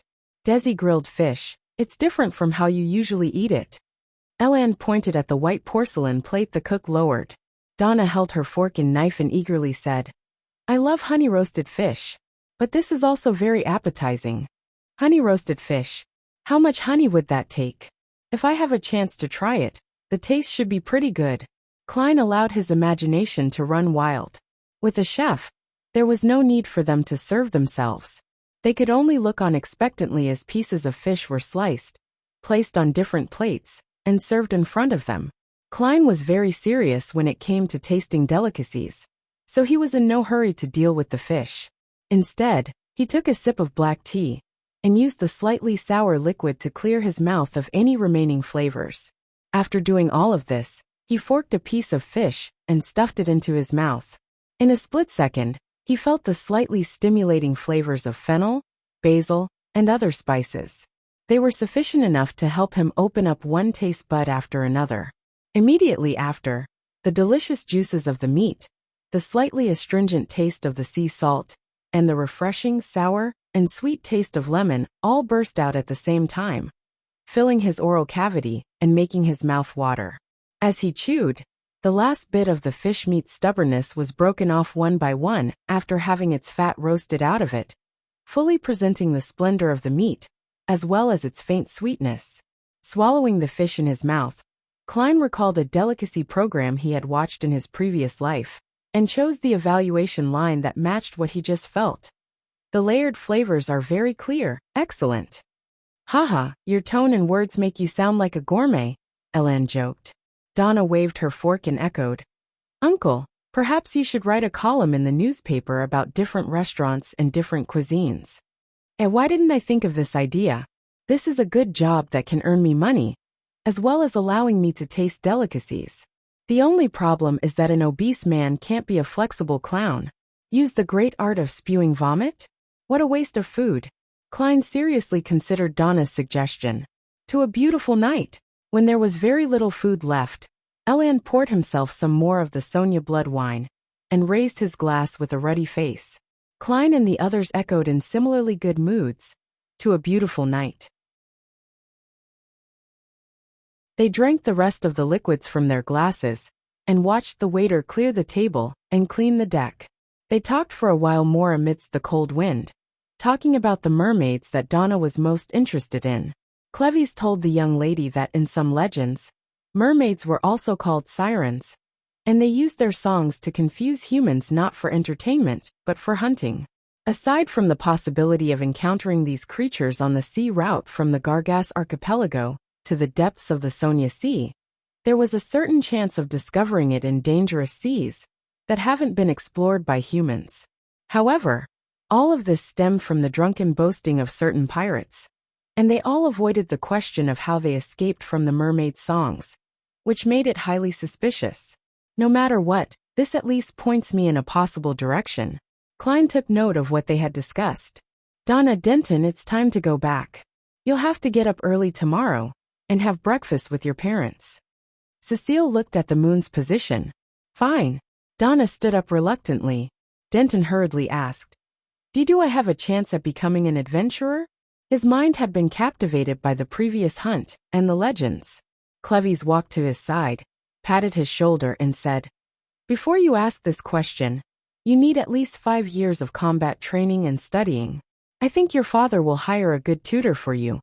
Yeah. Denton's eyes lit up, and he nodded vigorously. After 5 years, the adult you probably won't want to be an adventurer who can find himself buried at the bottom of the sea at any time. Cleves's handling of the situation was very shrewd. He didn't immediately refuse him, but rather he gave him hope and let time wash away his interest. This prevents the child from becoming suddenly rebellious. Regardless, mastering a fighting technique is always beneficial for anyone. Klein put his hands in his pockets and thought with appreciation. On the way back to the interior of the cabin, Cleves handed 2 5-pound notes to Klein. Your payment. He had just received £150 from Ellen's purchase of the whole Murloc. I didn't do anything. Klein instinctively refused. Cleves glanced at him with his pale blue eyes and said in a low voice, You freed up Cecile and took good care of the children. Took good care of the children? Klein was somewhat amused, but he finally took the 2 bills and drew a triangle on his chest. You're more generous than I thought. Thank you. He stopped declining, because he suddenly figured out something. If he hadn't accepted the £10, then in the eyes of a veteran adventurer like Cleves, it would appear as though he was dissatisfied with the price and was attempting to get more, making it possible that he would attack them at any time. Among self-proclaimed adventurers, there was definitely no lack of greedy madmen. Seeing Gehrman Sparrow pocket the money, Cleves looked away and said flatly, This is a rule of the sea. Without another word, he followed Cecile, Donna, and company into the cabin. If I could get such rewards with every single mission and job of this difficulty, then I would have long made a fortune with my job as a private detective. Klein gave a self-deprecating laugh and turned his head to look at the red moon hanging high in the sky. It still shone quietly and gently in the night. Legends of the sea, different monsters. I finally found the slight feeling of being an adventurer. Klein turned around and walked to the edge of the ship. Bathing in the crimson veil, he admired the waves that were growing darker. Gradually, his mood settled as he walked out bit by bit from the gloom of Backland's great smog. The cold, damp wind slapped his face, and the vast, endless ocean caught his eye, opening up his heart. For a moment, Klein felt the urge to sing, but when he opened his mouth, he found that he couldn't remember the corresponding modern verses. I can't just end up saying, "Oh see, you're all water." The Emperor's Savant sequence is really well suited to doing such things. When I have the time, I should read through his poems, so as to not look like illiterate. Klein lampooned as he looked at the red moon and the ocean before sighing. What a beautiful night. After an accidental episode of getting lost, the exploratory team returned to the City of Silver. Looking at the wall's cracks filled with weeds, Derek found himself in a trance, as if he had been gone for many years. Diagonally behind him, Demon Hunter Collins' eyes suddenly wore a lost look as he raised his hand to press on his right temple. The rest of the team members were filled with joy and relief from the bottom of their hearts. After a difficult exploration, having a home waiting for them was the happiest thing in their hearts. Colin's gaze returned to normal as he turned his head to the side and looked diagonally ahead. Backland, the White family. After some thought, the confident Emlyn came up to his parents and asked, "If I wanted to delve into the history of us Sanguine, who would I look for? If I were to ask about the City of Silver directly, it's very likely that I'll be exposed for being problematic. Although I'm not afraid and very calm, for the ancestor and in order to save the entire Sanguine race, I have no choice but to hide it. I've always been interested in the history of Sanguine. I've collected a lot of information, and father and mother know that, so I wouldn't be suspected in any way. This excuse is perfect." Emlyn praised himself inwardly. He resembled his father to a certain extent. He wore gold-rimmed glasses that made him look very professional. The gentleman, who had gotten his doctorate in medicine, put down the thick anatomy book in his hands, nudged his glasses and said, "No one in Backland knows more than Lord Nibs. If I dared to seek Lord Nibs, I would have long done so." Emlyn thought of Mr. Fool's description of him being a messiah that had to bear the burden of a secret while being misunderstood, as he pressed with a solemn expression, "Aside from Lord Nibs? He's sleeping underground, so it's not convenient for him to be disturbed." Emlyn's father pulled up the collar of his thick cotton pajamas and thought for a moment. "Way Mandy, he always thinks of himself as a historian." Emlyn heaved a sigh of relief and smiled. "I wish to visit him." Woo! The whistle sounded, and the White Agate sailed into Demir Harbor. It would replenish fresh food and water on the colonial island, and set sail again the next morning. After hunting the Murloc, Klein spent the next 2 days of what could be described as a leisurely or boring life. He was completely bored by the scenery of the sea, and he decided to head to the harbor's bar to look around that very night, hoping to get more information on mermaids and inspiration for acting. "If I were to come across a pirate whose hands are stained with blood on shore, I wouldn't mind teaching him a lesson. There are still souls waiting to be released from creeping hunger." Klein's forehead sweated as he equipped himself with all his mystical items, as he left his cabin, before heading down to the harbor. During this process he met Donna, Cleves and the others. They seemed to be heading over to a port restaurant to taste Demir's most famous cured meat. Donna and Denton greeted the adventurer, whom they had just gotten to know, without their parents noticing, and seemed curious as to where he was going. Klein smiled back, pulled up his collar, and following the directions of the sign, found the nearest bar. Flying Fish and Amp, Wine. Klein looked at the signboard, and saw that the outside of the bar was plastered with bounty notices. Among them were the 800,000 pounds belonging to the King of the Five Seas, and more than 100 pounds for the common pirate captain.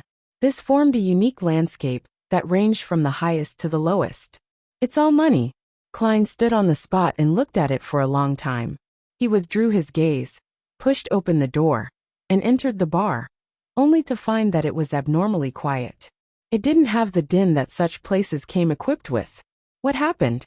Klein looked around and saw Captain Eland, in a dark red coat, sitting at the bar, as well as 2 large men in the middle of the room, facing each other. "You're tuning in to the Li Mei's Wuxia Whispers YouTube channel. We're so grateful for your support, and don't forget to subscribe to join us on this incredible journey through captivating stories. Your generosity through donations truly makes a world of difference, as it's the primary source of revenue that allows me to expand and enhance this channel for you. Thank you from the bottom of my heart for being a part of this adventure."